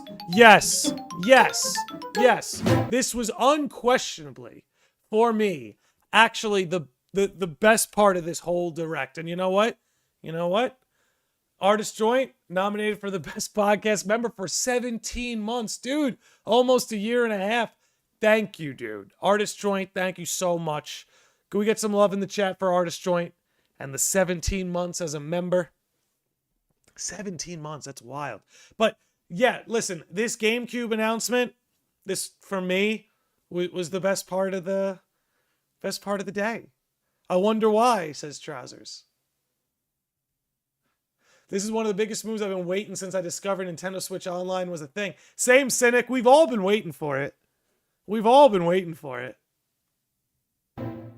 Nintendo Switch Online Plus expansion pack will be getting a new classic game library exclusive to Nintendo Switch 2. Nintendo GameCube, originally released in 2001. Here are the titles that will be available at launch. A Legend of Zelda game that looks like a cartoon. What a boom! Shout out to Sid. Shout out to Sid Lexia in the chat earlier this stream. Got what you wanted. Wind Waker's here. I don't even care that it's not the HD port. Who cares? The original game is beautiful just the way that it is. Who cares? I'll take an HD port. Don't get me wrong. I'll take an HD port. But straight up porting the original cut to the GameCube emulator, who cares? I'm telling you, I'm going to play the hell out of this. This was, honestly, one of the best parts. Wind Waker. I love how we all were like, oh, Sid is losing it. As she should be. This is...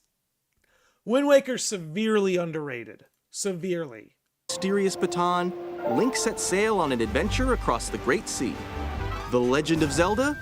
Man, I remember being a kid, and I would get stuck in Wind Waker. I didn't know what to do or where to go. but I would be fully content just sailing the seas. Just sailing the seas. You know what I'm saying? David says, hi, Lanny. I got laryngitis, so I'm home early. Hey, heal up, brother. Heal up. Get your rest. Get that vitamin C. And stay hydrated. The Wind Waker. Transcending And history and the... It's here. They did it. I couldn't believe it. tale of souls I and couldn't swords. believe it. I could not believe it that they did it. The legend will never die. The legend will never die. Okay? We're still burning, baby. The soul is still burning. I don't care. I will take the crumbs. Soul Calibur 2 nights when the Switch 2 gets here, Will. When the Switch 2 gets here, we're going to run hands. We're going to run hands, and you're all going to get your asses kicked. You are all going to get your asses kicked. I may even do a contest where the first one to beat me in 2 out of 3, not rounds, matches.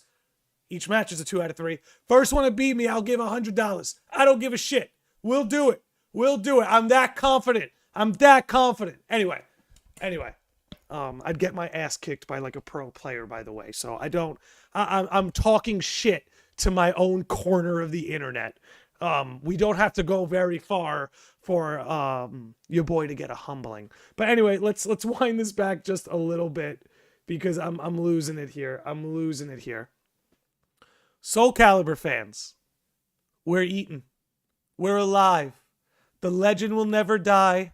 Our soul still burns. And you know what? This is going to be such a terrific way for a lot of newcomers to experience the series from a terrific entry point. For a lot of people like myself, Soul Calibur 2 was my entry point to the series. And honestly, a lot of it had to do with Link being the guest character. It's like I came for Link and I stayed for the cast. Not even speaking as a Nintendo fan right now, or even about the Switch 2 in general, more just kind of zoning in on Soul Calibur itself.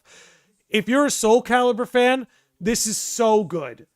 This is so good for a million reasons, because now there's a really accessible way to play, in my opinion, the best game in the entire series. And again, Link as a guest character is back, baby. Back. Oop, excuse me. There we go. Back in there. Link as a guest character is back. That's not something I ever thought I would see again. I really thought Nintendo would be burying Link's legacy in Soul Calibur, sweeping it under the rug, hoping nobody would notice, hoping nobody would care. But they surprised me. They surprised me, and they brought him back for this Soul Calibur 2 port to the GameCube. And honestly, I think Soul Calibur 2 Link is some of the best he's ever looked. It's like his Ocarina of Time design made manifest into GameCube graphics. This is just, honestly, if you're a Soul Calibur fan, the series is not dead. You could argue we're on life support, but you know what? The heart rate is increasing. The heart rate, the beats per minute is going up. The series is alive. I do believe we will get a Soul Calibur 7. And Soul Calibur 2 being one of the first games available on the GameCube emulator for the Switch 2, I actually think is going to move mountains for the series. I think a lot of people are going to fall in love with this game, and a lot of fighting game fans are going to see that it does not matter how old a game is. The age of a game does not dictate how good it is. Just because a fighting game came out in a more recent year does not mean it is a better fighting game than one that came out in an earlier year. So, for instance, the only game in the series that I think is a better fighting game than Soul Calibur 2 is Soul Calibur 6. I actually think the mechanics and the gameplay of Soul Calibur 2 is better than 3, better than 4, better than 5, and was only topped by 6. So I think a lot of people, if you're a fighting game fan, and maybe Tekken didn't scratch that itch, and maybe Smash Brothers has gotten a little bit old, and maybe Street Fighter just really doesn't do it for you, because maybe you're like me and you want a fighter that has weapons. I love a good fist fight, but we got the UFC for that. I want weapons fights, weapons battles, clashing of swords, clashing of blades, and Soul Calibur has all of that. So again, if you're someone like me and you love fighting games, and games like Street Fighter and Tekken and Smash, while they're good, they can only scratch the itch for a certain amount of time. Man, I just can't recommend Soul Calibur and Soul Calibur 2 enough, and I cannot echo enough how pleased I am to see that Soul Calibur 2 will be one of the launch titles on the GameCube emulator. You guys want to throw hands? I'll be opening lobbies on this channel. It'll be happening. But hey, I'll say it just before we continue. Our soul still burns, the legend will never die, and Soul Calibur 2 has arrived. And you know what? Thank God for that. Soul Calibur 2. And then to follow it up with F-Zero, so just to give Nintendo their credit, that 3-punch combo, bro, that fucking 3-punch combo, man. They'll be like Wind Waker, and then we got Soul Calibur 2, and then we got F-Zero, like bam, dude. Man! Racing at speeds over 2,000 kilometers per hour. 30 machines will put it all on the line in death-defying races. Soul Calibur at Reconnect, do you really want to be embarrassed? Are you guys craving a humiliation ritual? Is that like what you're into? Because you want to face me in Soul Calibur in front of people who know you. First, machine customization and F-Zero story looks mode. good. I mean, dude, Get so many ready to racing experience games. So many racing games. Mario Kart, the new Mario Kart. We got F-Zero's games back. that support Kirby multiplayer, Air Ride we're up going to to see 4 later can in the play show. together locally or online. Wild stuff. Wild stuff. Enjoy these classic games with clearer image quality and higher resolution than the original releases. Wait, really? You can also check the controls. Wait a minute. They're going to up the resolution? Because I was going to say, I was a little bit not for let each down. title Here. Wait till and I have a little bit of a customize better them to screen your pause liking. on. Something that looks a little bit nicer. I do like the control customization, though. That's really good. More titles will be added in. Okay, let's stop here for a second. You know, I was a little bit let down, that it was base Soul Calibur 2 and not the Soul Calibur HD remaster, because the HD remaster is incredible. I cannot recommend it enough. But if it's the OG Soul Calibur 2 with Link, because Link's not in the HD remaster for licensing reasons. So if it's the original Soul Calibur 2 and they took it upon themselves to up the resolution and stuff, I think that could be awesome. Now, as for what else is coming to Switch Online, Mario Sunshine, I can't wait to finally play this. Personally, I can't wait to finally play this. Gale of Darkness, can't wait to finally play that. In the future. Loved Strikers, could not give a shit about Chibi Robo. Luigi's Mansion will be fun to play again. Pokemon Coliseum will be fun to play again. Nintendo Classics. This the is all Switch just 2 such good exclusive stuff, game man. library coming to Nintendo Switch Online. The plus lineup is actually expansion insane. pack. What I like about the lineup, is how much of it is niche. Wind Waker's one of the more niche Zelda titles. Soul Calibur 2, even though it was huge when it released, has become more niche as time has gone on. Gale of Darkness, very niche. That Fire Emblem game sold like 500,000 copies, incredibly niche. Like, that's kind of what I like, is it's breathing life into series that not have faded away, but again, have become more niche. Chances of Star Fox Adventures on NSO? Please, Miyamoto Senpai, please. Launches the same day as the hardware's release. Yeah, that's the thing. A lot of these games are expensive to get your hands on. After the original GameCube controller will also be released. It can connect wirelessly and also has a C button to quickly access. Yeah, I'm gonna get Game me one of Chat. those. The Nintendo GameCube controller, exclusively available for Okay, let's skip up. They showed off some Deltarune. Not really my cup of tea, but I'll keep it on in the background. I do want to give this game a shot one day, because the soundtrack is incredible. I have heard the soundtrack. So maybe I'll give it a shot one day. It does look really good. And I love its art direction. So maybe I'll give Deltarune a shot. It does look pretty good. But that was a cool little announcement. Hi, I'm Randy from Gearbox. Hi, Randy. Borderlands 4, our upcoming flagship Borderlands game, will launch on Nintendo Borderlands Switch 4 is 2. coming.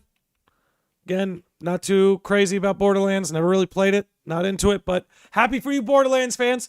Happy you're eating. Let's keep this moving. Civilization 7 which I had a friend, I lived with somebody who was obsessed with Civ 6. This does look, if you're into these kind of games, I mean, I feel like it doesn't really get much better than Civilization. And this is what I mean, too, where it's like, you know, again, in the opening, I kind of talked about how Nintendo's first-party lineup for release is actually kind of weak compared to the first Switch, which, again, launched with Breath of the Wild, Super Mario Odyssey, right? I lost my train of thought. Oh, but with the Switch 2, the third-party lineup pretty much at launch or within the first couple months is just immaculate. I feel like we had to wait like a year or two, maybe even 2 years before the Switch had this kind of third-party support. You know what I mean?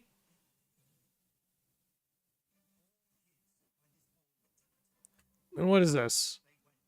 Yeah, we can skip over this. Wasn't really into it. We had this thing, Star Seeker, which looked interesting. Not really for me, but looked pretty interesting. Cyberpunk's here. I thought this was a cool... I mean, look, I'll say this. The team will deserve credit. You know, it was very easy to dunk on Cyberpunk when it first dropped, but I'll tell you right now, if they patched this game to the point that it could run smoothly on a Nintendo console, then whoever was the director of that patching deserves a raise. I'll say that.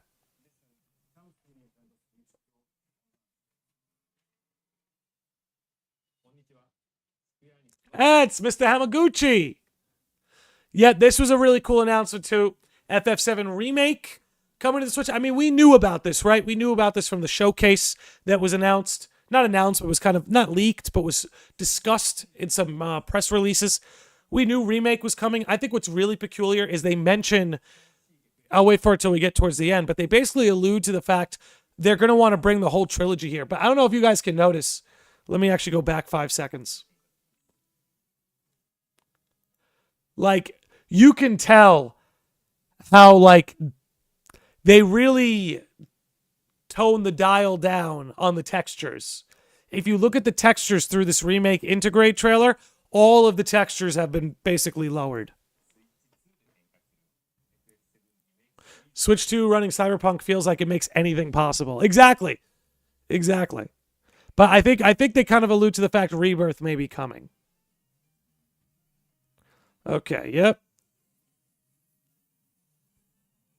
They're going to go over a few more. Kunitsugami. Hollow Knight. Silk Song, which is pretty cool. Well, I was a huge Harvest Moon fan back in the day. Goodnight Universe. 2 Point Museum. Wild Hearts. Looks like a cross between Zelda and Assassin's Creed. Let me tell you guys something, guys. That's all, folks.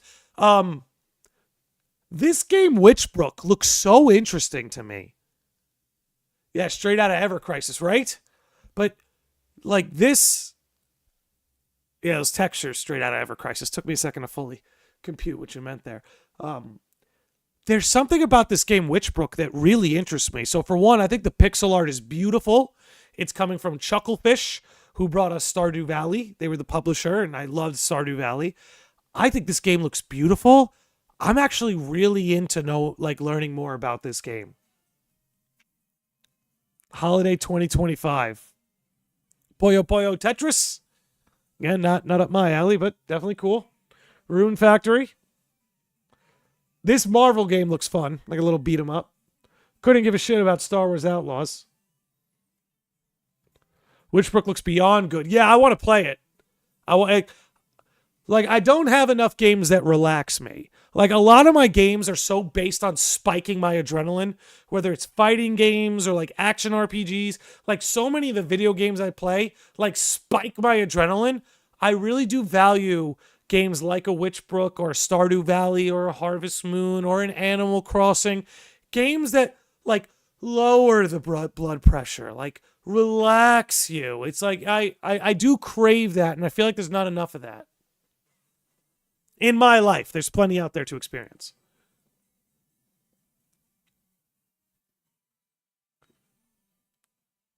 Fast Fusion. A lot of racing games, man.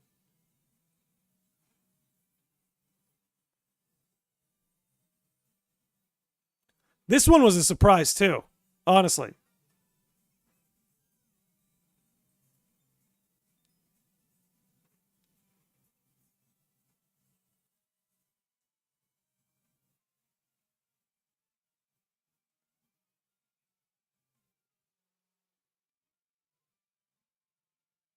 Professor Layton. Professor Layton.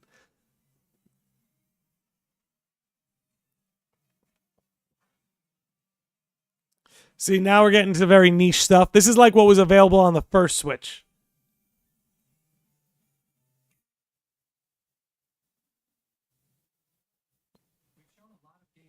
Yes, you have. All right, we're going to skip over this one. Wasn't really anything that interested me. Looked pretty cool, though. Like, it did look cool. It did look cool. We'll watch a little bit more of it. Like, it did look cool. I just don't think it's something that's going to win me over. Carrier of blood. But you know what? I didn't do this earlier. I meant to. But in honor of Soul Calibur 2 being launch ready for the Switch 2, I'm going to give 10 memberships to the channel. So, shout out to our newest members, Nick, Mr. Dimry, Bloy Action, Block, C. Trevino, Zlatan, Jay Klein, King of Keys, Devin Oliverson, and Shane L. Enjoy your gifted memberships. That is in honor of Soul Calibur 2 getting that announcement. 10 memberships for the sickos and the normies. Duskbloods is the wildest announcement in this whole direct to me. Is it? I saw a lot of people making like a big fuss of it. I didn't care for it. I think it looks cool.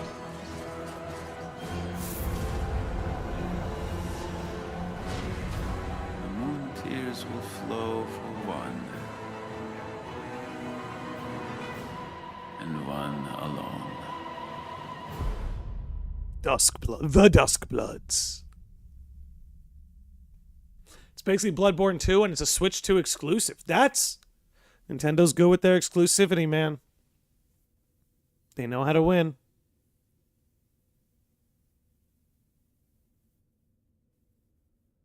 Oh, he was looking at you. Thanks, bro. I got you, Nick. No worries. What you just saw was a brand new game by From Software. And now we can watch Sakurai's Brilliant Troll, making everybody think a new Smash was coming. Sony is probably fuming. Yeah, they should be. They should be. They're losing their leverage in the market. This was an incredible troll, but also an amazing surprise.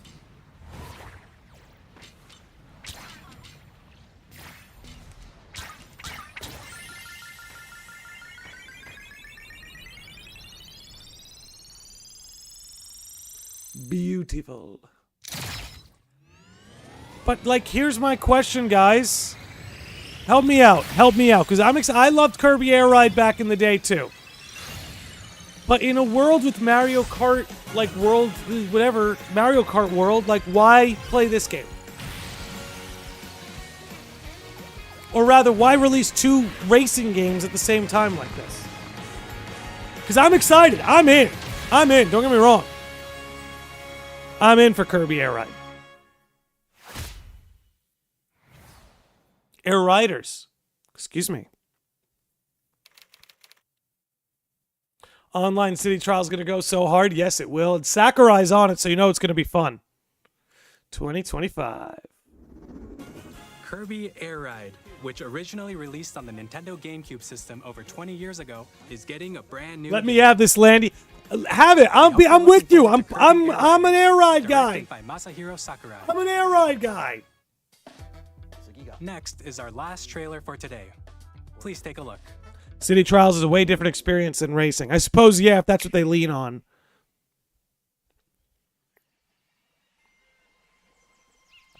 I have some thoughts about what we're about to witness. I'll lead with this. In this new Donkey Kong game, I think the gameplay looks very interesting.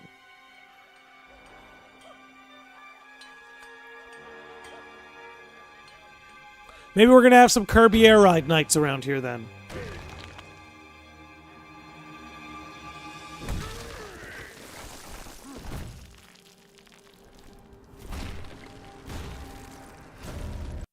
Okay. Let's talk about the design. Now, I miss the Rareware Donkey Kong. I think the Rareware Donkey Kong is the best Donkey Kong design we're ever going to see. However, I do like this design. I do like this design because I feel like it captures the old Donkey Kong look, but at the same time gives him a little bit of that Rareware too. It feels like a combination of the old Donkey Kong with the rare Donkey Kong. And that's like what we're getting here. This design and the gameplay are two of the things I really liked about this trailer.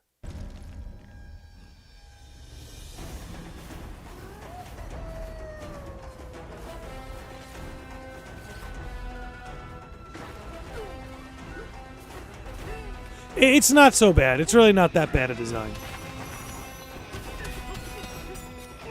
Rareware was the best.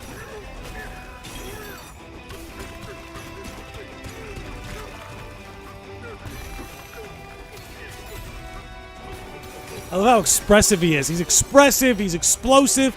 Like I said, the Donkey Kong and the gameplay look great.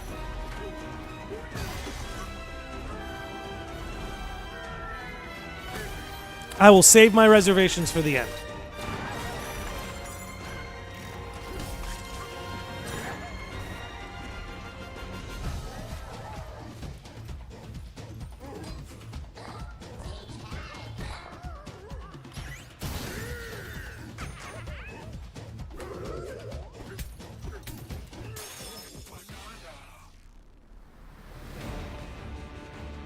Absolute banger, Umbra. Absolute banger.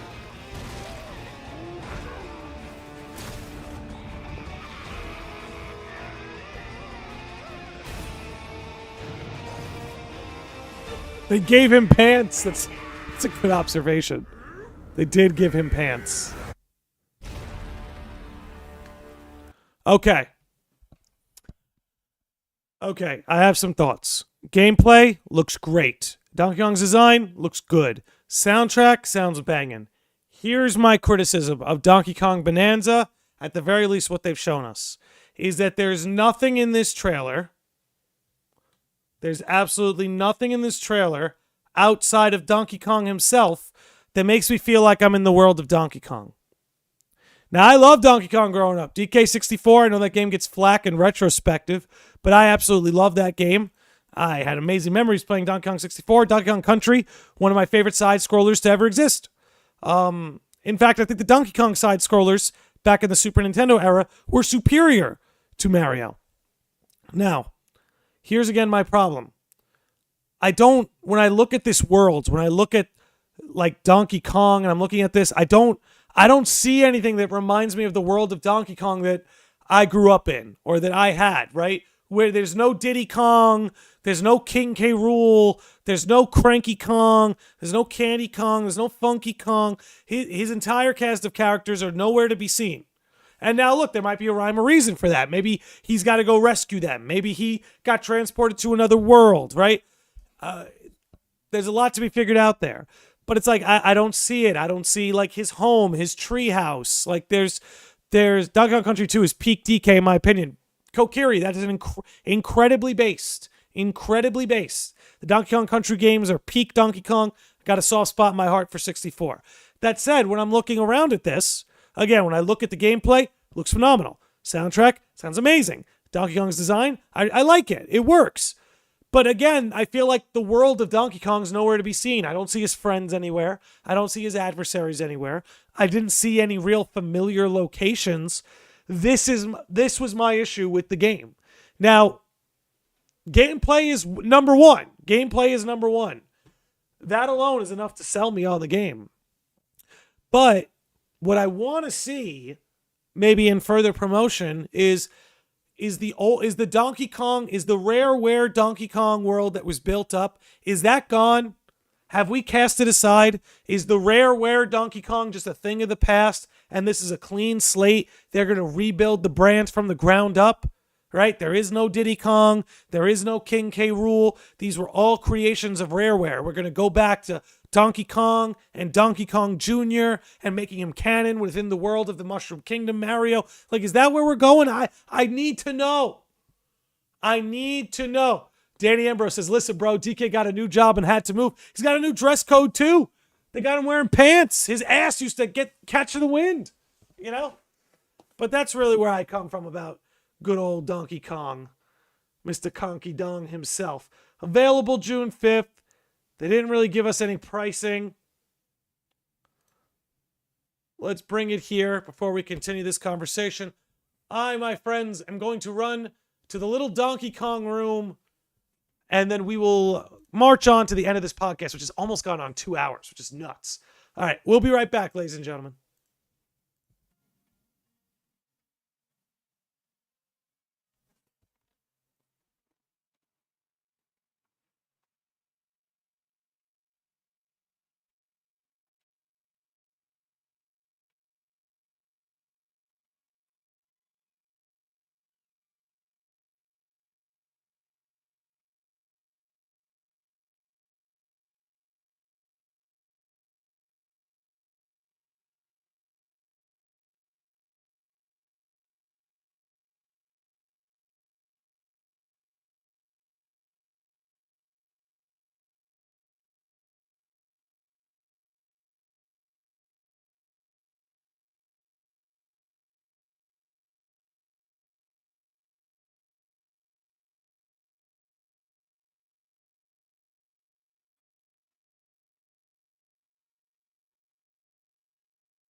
Okay, I forgot to turn the music on for you guys while I was gone, but that's okay. The Be Right Back didn't last that long. But we're here.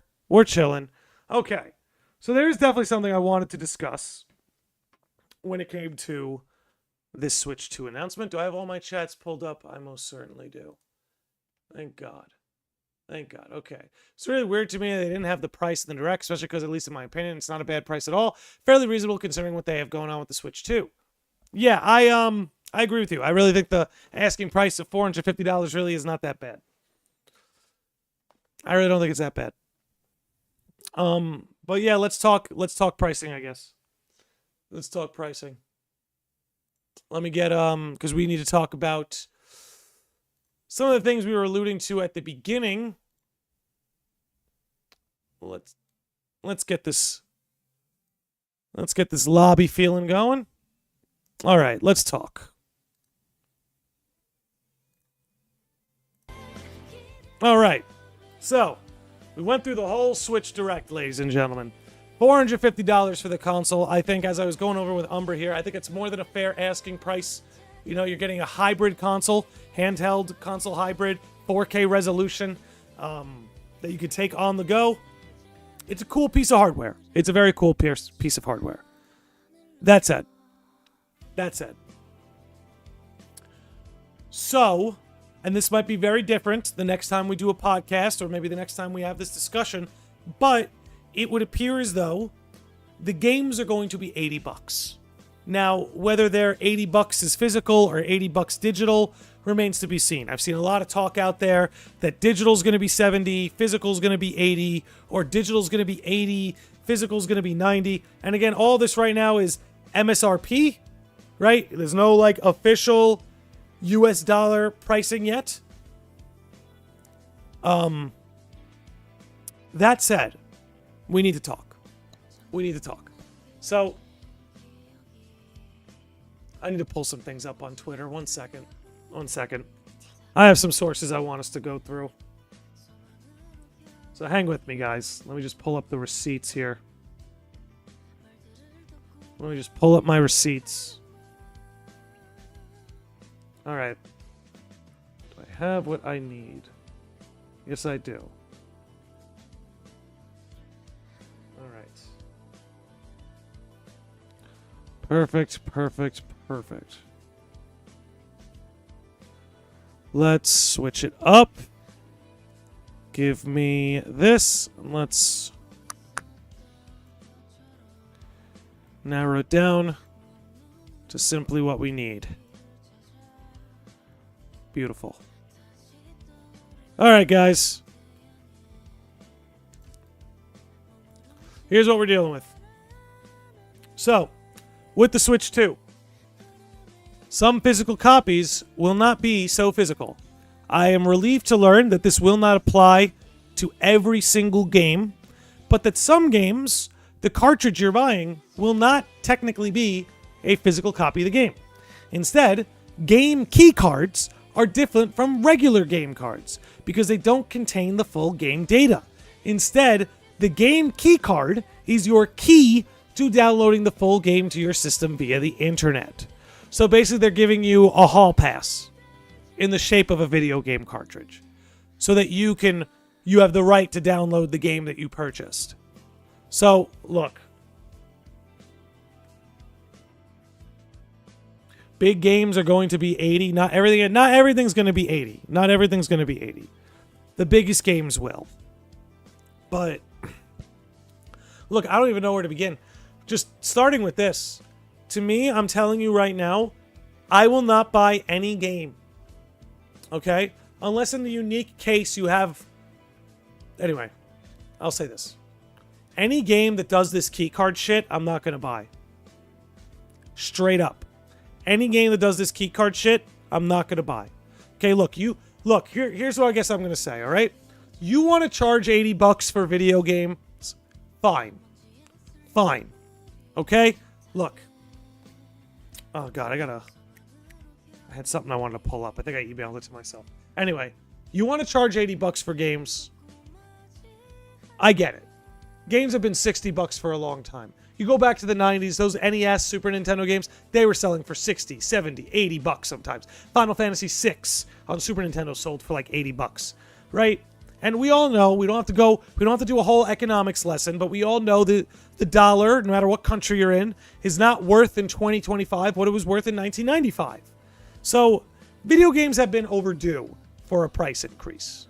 So, a price increase in and of itself doesn't really have to be a bad thing. It's unfortunate, right? But the important question comes, okay, you're going to increase the price from 60 to 80. You get $20 more. What do I get? What do I get? You got $20. What do I get?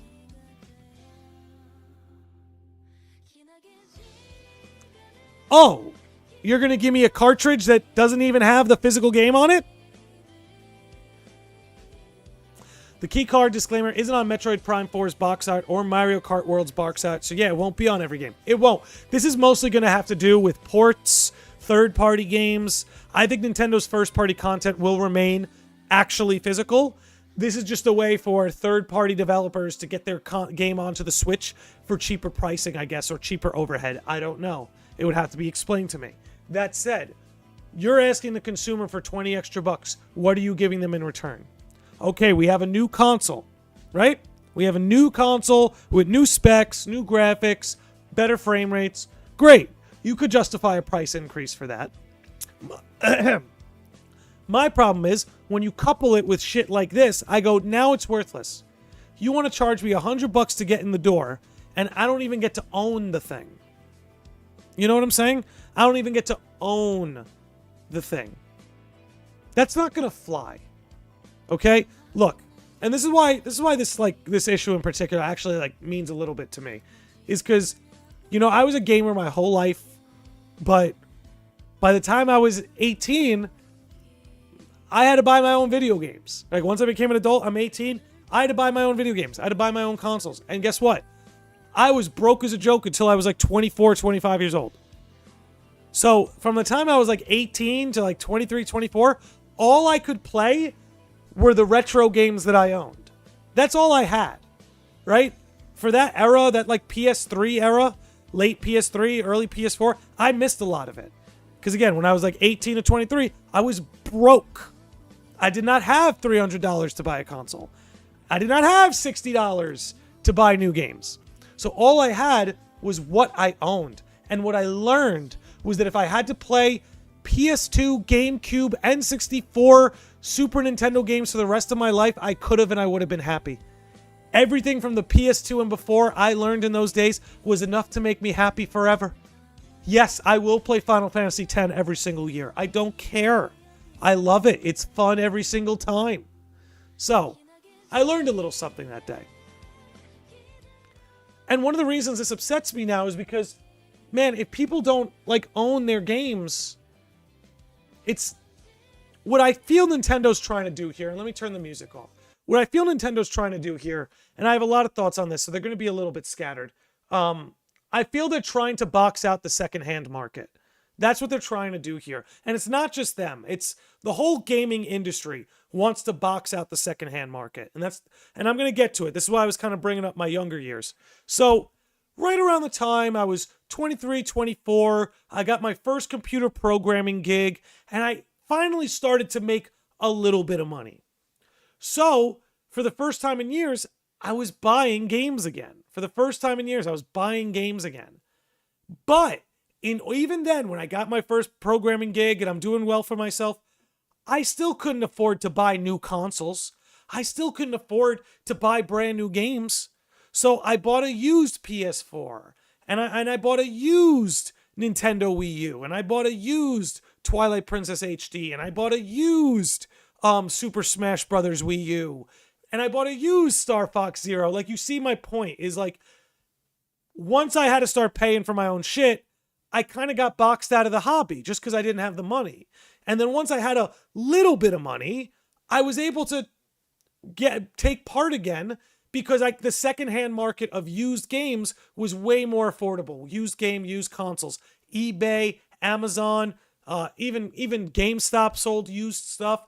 The truth is that secondhand market allowed someone like me who, you know what, saving $30 on a game, that's what I needed to do to pay my bills. Was okay, if I want to play Twilight Princess HD, I got to go buy it used, and I got to buy a used Wii U. I can't buy a new Wii U and a new Twilight Princess HD. I had to buy a used physical copy.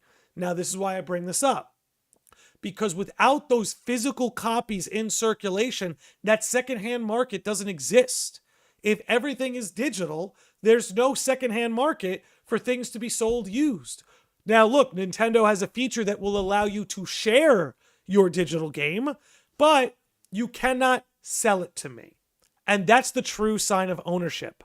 A true sign of ownership is not that you have it and can share it. A true sign of ownership is that you bought it and you could sell it. So, for instance, when I was a kid, I got this Wind Waker game, right? It was bought. I own it. And if I want, I could sell it to Sid for $10 million, right? I could do that. I could take this game that I bought and I could sell it to somebody else. But you know what?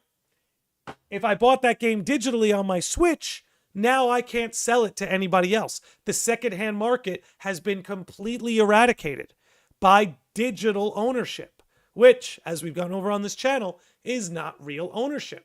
Now, again, I'm not knocking people who buy games digitally. There's a convenience to it that you're purchasing that very well could make it worthwhile, and that's ultimately up to you, right?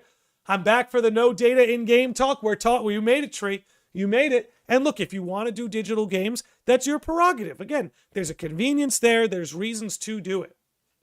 But we can't, in my opinion, because they're pushing in this, the industry's pushing in this direction, right? The industry is pushing in this direction. But in my opinion, gamers can vote with their dollar. Buy physical shit. Buy physical games. Because I'll tell you right now, I will not go fully digital ever. The day gaming goes fully digital is the day I become a fraction of the gamer I am now. I'm not going to sit here and say that if gaming went full-blown digital, I'll never buy a video game again. I'm not saying that. What I am saying is I will become far less of a consumer of the hobby. just because I like owning this stuff, because I've seen it play out. I brought up earlier when I was young and I couldn't afford video games, having all these games I grew up with, having Wind Waker right here and able to play it, it meant the world to me, right? And I found that I could be happy just playing those games over and over for the rest of my life. And when I was younger and I didn't have a lot of money and used games, used consoles, this is how I was able to enjoy all of these things. It wasn't until I was older that I could really comfortably afford this kind of stuff. Gaming's an expensive hobby. There's no way around it.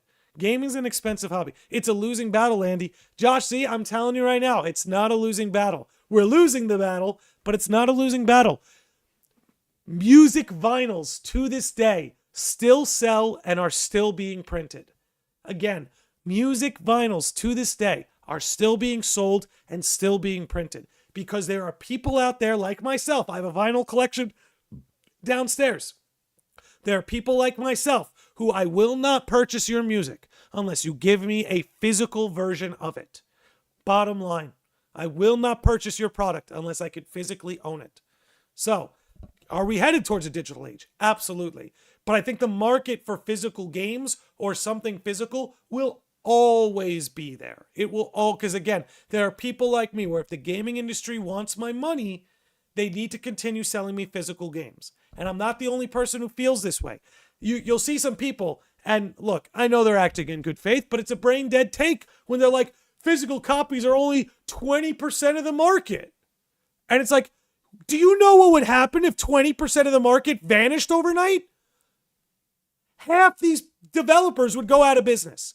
If you took away 20%, 15 to 20% of Square Enix customer base, they go out of business. If you take 15 to 20% of most of these third-party developers, fan base away, customers away, they go out of business. So people are like, oh, physical games are only 15%. It's like, do you know what you're saying? Do you know what you're saying? A lot of these companies are on thin ice. The gaming industry is not healthy right now. They are on thin ice. They can't afford to get rid of 15% of their market. Now, they rationalize it as if we could just convert everyone to digital. If we could just convert everyone to digital, then we'll get all the money from those used copies back. Because the truth is, if I sold this to Treehouse, Nintendo's not going to get a cut. They won't get a cut. But I guarantee you, that's a big reason. Getting rid of that secondhand market. That's the number one thing they want to do. And you know what? I need to make myself a hat out of tinfoil. I really do. Should I just go do that? Because I'm about to drop a theory on you guys. I'm going to be right back. I'm going to go make a tinfoil hat before I drop this theory. Because it's pretty much the last thing I need to talk about today. So, I'll be right back.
All right. So we got to talk.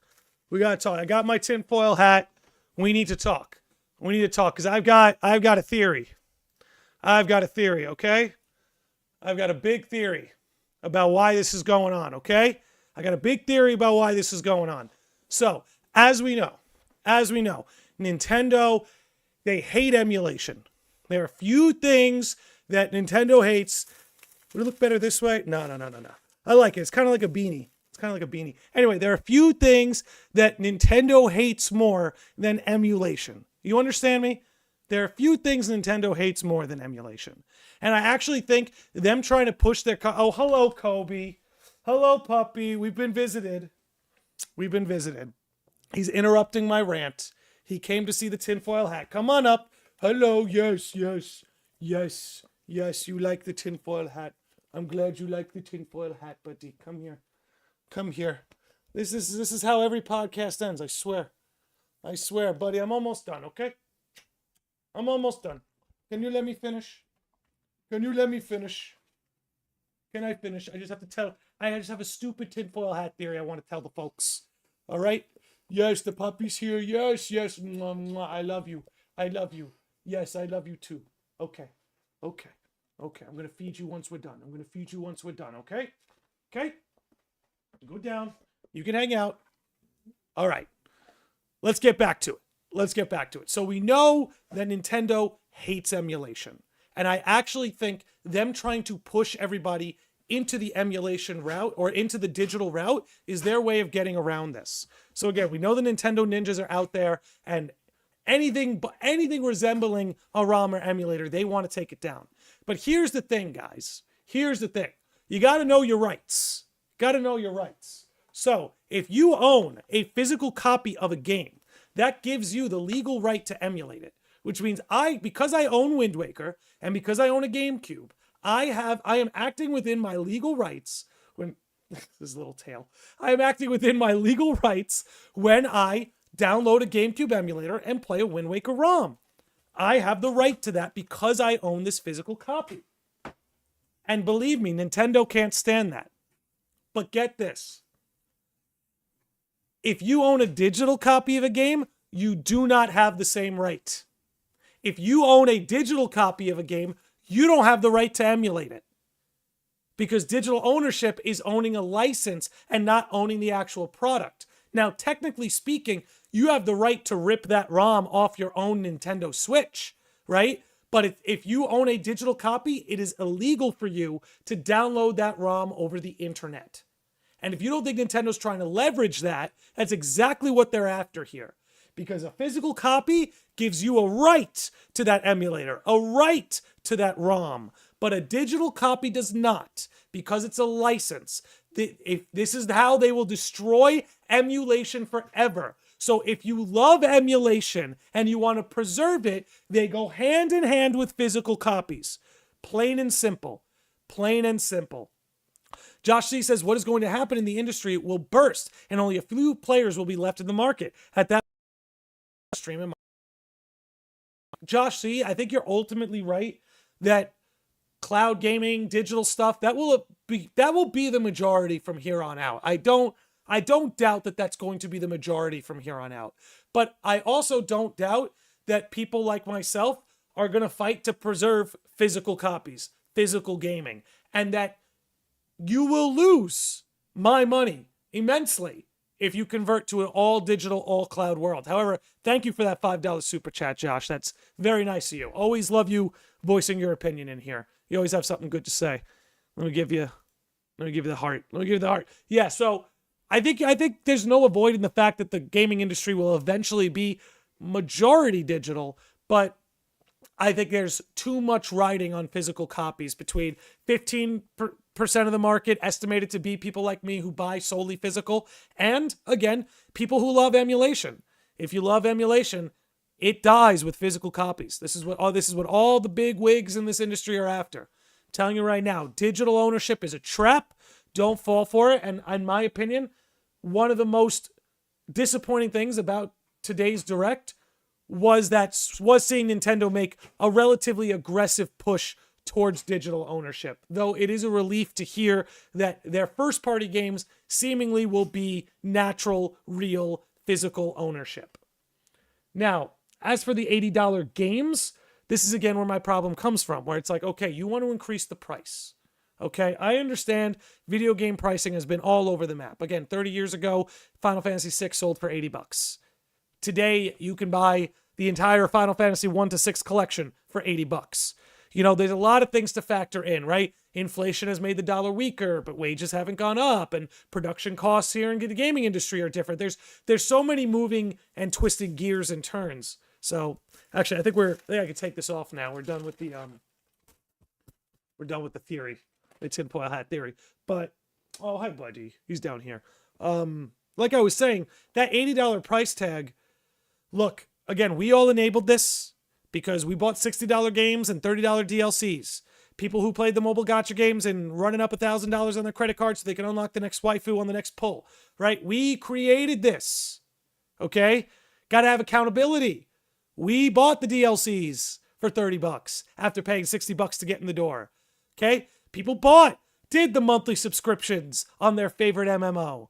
People have spent $100 on a video game before, $80 on a video game before, and Nintendo is trying to leverage that in the marketplace. JT Grump says, this is actually how I picture you existing in the lodge. Nice to confirm my theories. Does Kobe get a hat too? He doesn't like hats. He doesn't like hats, but honestly, I do rock a tinfoil hat pretty good. I think it works that I made it like a beanie. I know most people like to make like pointy ones. I don't think I'm a pointy hat guy. I don't think I'm a pointy hat guy. I think I'm a beanie guy. I'm a beanie, cover it all, you know?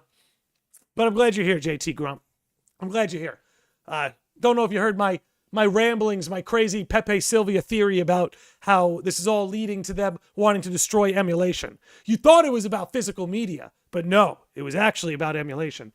But anyway, going back to the $80 price tag, look, if the games are of superior quality,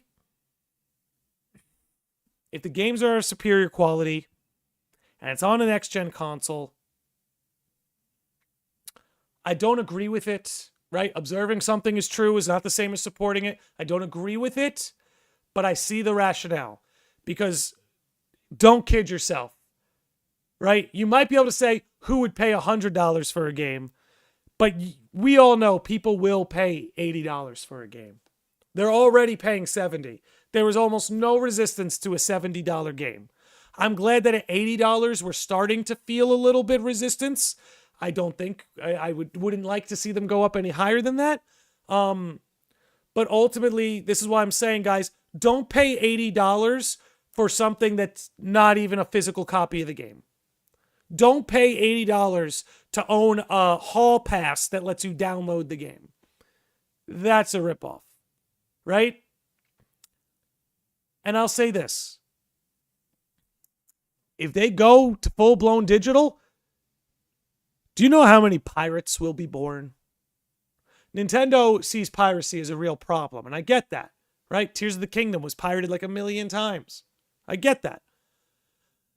But do you think destroying the secondhand market is going to make that problem better? Form fitting is the way to go. You're a fashion icon. Thank you, sir. I agree with the theory. I guarantee Nintendo is probably the most emulated library. It absolutely is. And it would only get worse with the high price tag and full digital. That's the thing. You want to charge me $80? Fine, give me a physical copy of the game that I can own forever and everything like that. But we all know Nintendo games don't go down in price. If you want a discounted Nintendo game, you have to go to the secondhand market. You have to go to the used market, right? And they're trying to eliminate that. With digital copies, there is no secondhand market. So if they can eliminate emulation by doing digital games, if they can eliminate secondhand markets by going full-blown digital, then you will be forced to pay full price for a Nintendo game for the rest of your life. $80 for PS4 quality games. You know, I don't think the tech dictates what the quality of the game is. Because I'll be honest. I would pay $80 for Final Fantasy VII Rebirth. If you ask me right now, is that game worth $80? I would say yes. I would say if Final Fantasy VI was worth $80 in the 90s, FF7 Rebirth is worth $80 now. Now, not every game is worth $80, right? Final Crisis Core isn't worth $80. Echoes of Wisdom isn't worth $80. But is Final Fantasy VII Rebirth worth $80? I actually think you could make that case. Is Persona 5 a game that has hundreds of hours of content, takes 120 hours to beat? Is that worth $80? I mean, I think so. You're paying $80 to be entertained for 120 hours. I'm not saying I agree. I'm just saying I absolutely see the case. But $80 as a standard, don't think it'll work. One sec. Let me close this up. If Pokemon released an Octopath style game, I would pay $80 for that in a heartbeat. Yeah, I mean, look, guys, the price, this is a correction. This was going to happen. We all know the prices were going to go up. $70 is ideal. I hope $80 isn't what they settle on, because that could be $80 in Europe. We'll see what they do in the US. But we'll see. Nintendo games never have price cuts. That alone is probably why they get pirated so much. This is kind of my point. Like I was mentioning, when I was younger and I couldn't afford games, all I had was my retro games and emulation. When I had a little bit of money to my name, the secondhand market, used games, used consoles was a way for me to engage, right? This is not a cheap fucking hobby, man. Like a PlayStation 5's $500. This Switch is going to be $450, right? You're going to pay half a G to get a new Nintendo console and a game. This is not a cheap hobby. So if they think they can get rid of physical ownership and run up the pricing and not have a sea full of pirates, good luck. Good luck. That said, all in all, I thought it was a good day. I thought it was a good direct. I think there's a lot of cool shit. I think the Switch 2 could end up a major success, something very cool. Umbra brings up that Nintendo is fighting the scalpers. I'm glad you provided a link. I think that's very cool. They're giving out the pre-orders to people who actually have online accounts and the amount of playtime they've put into their Switch. So I'll give... This is the thing about Nintendo. They either hit a home run or they strike the fuck out. Like, it's two extremes. They either do something extremely well or they completely flop. So, look, it's why we love them. It's why we hate them. Overall, I think it was a good direct. I think it was a good day. I'm going to wrap up the episode here. We're going on 2.5 hours. I think we gave it a fair shake. Anyway, we're going to wrap it up here. Thanks for hanging out, everybody. Soul Calibur 2. Yeah, okay. I love you guys. Honestly, I have fun doing this all the time. Probably my favorite Nintendo Direct ever. Yeah, it's up there. It was a good one. Not my favorite ever. But it was definitely up there. Lots of cool shit for everyone to be excited about. All right, guys, we're going to wrap up there. Thanks for hanging out. This was a beautiful stream. You're all beautiful people. You enjoy the rest of your night. We'll be live in the lodge again real soon. Hope you had as much fun as I did. You guys are all the best. And you know what? I'll see you on the next one. Good night, everybody. Be good.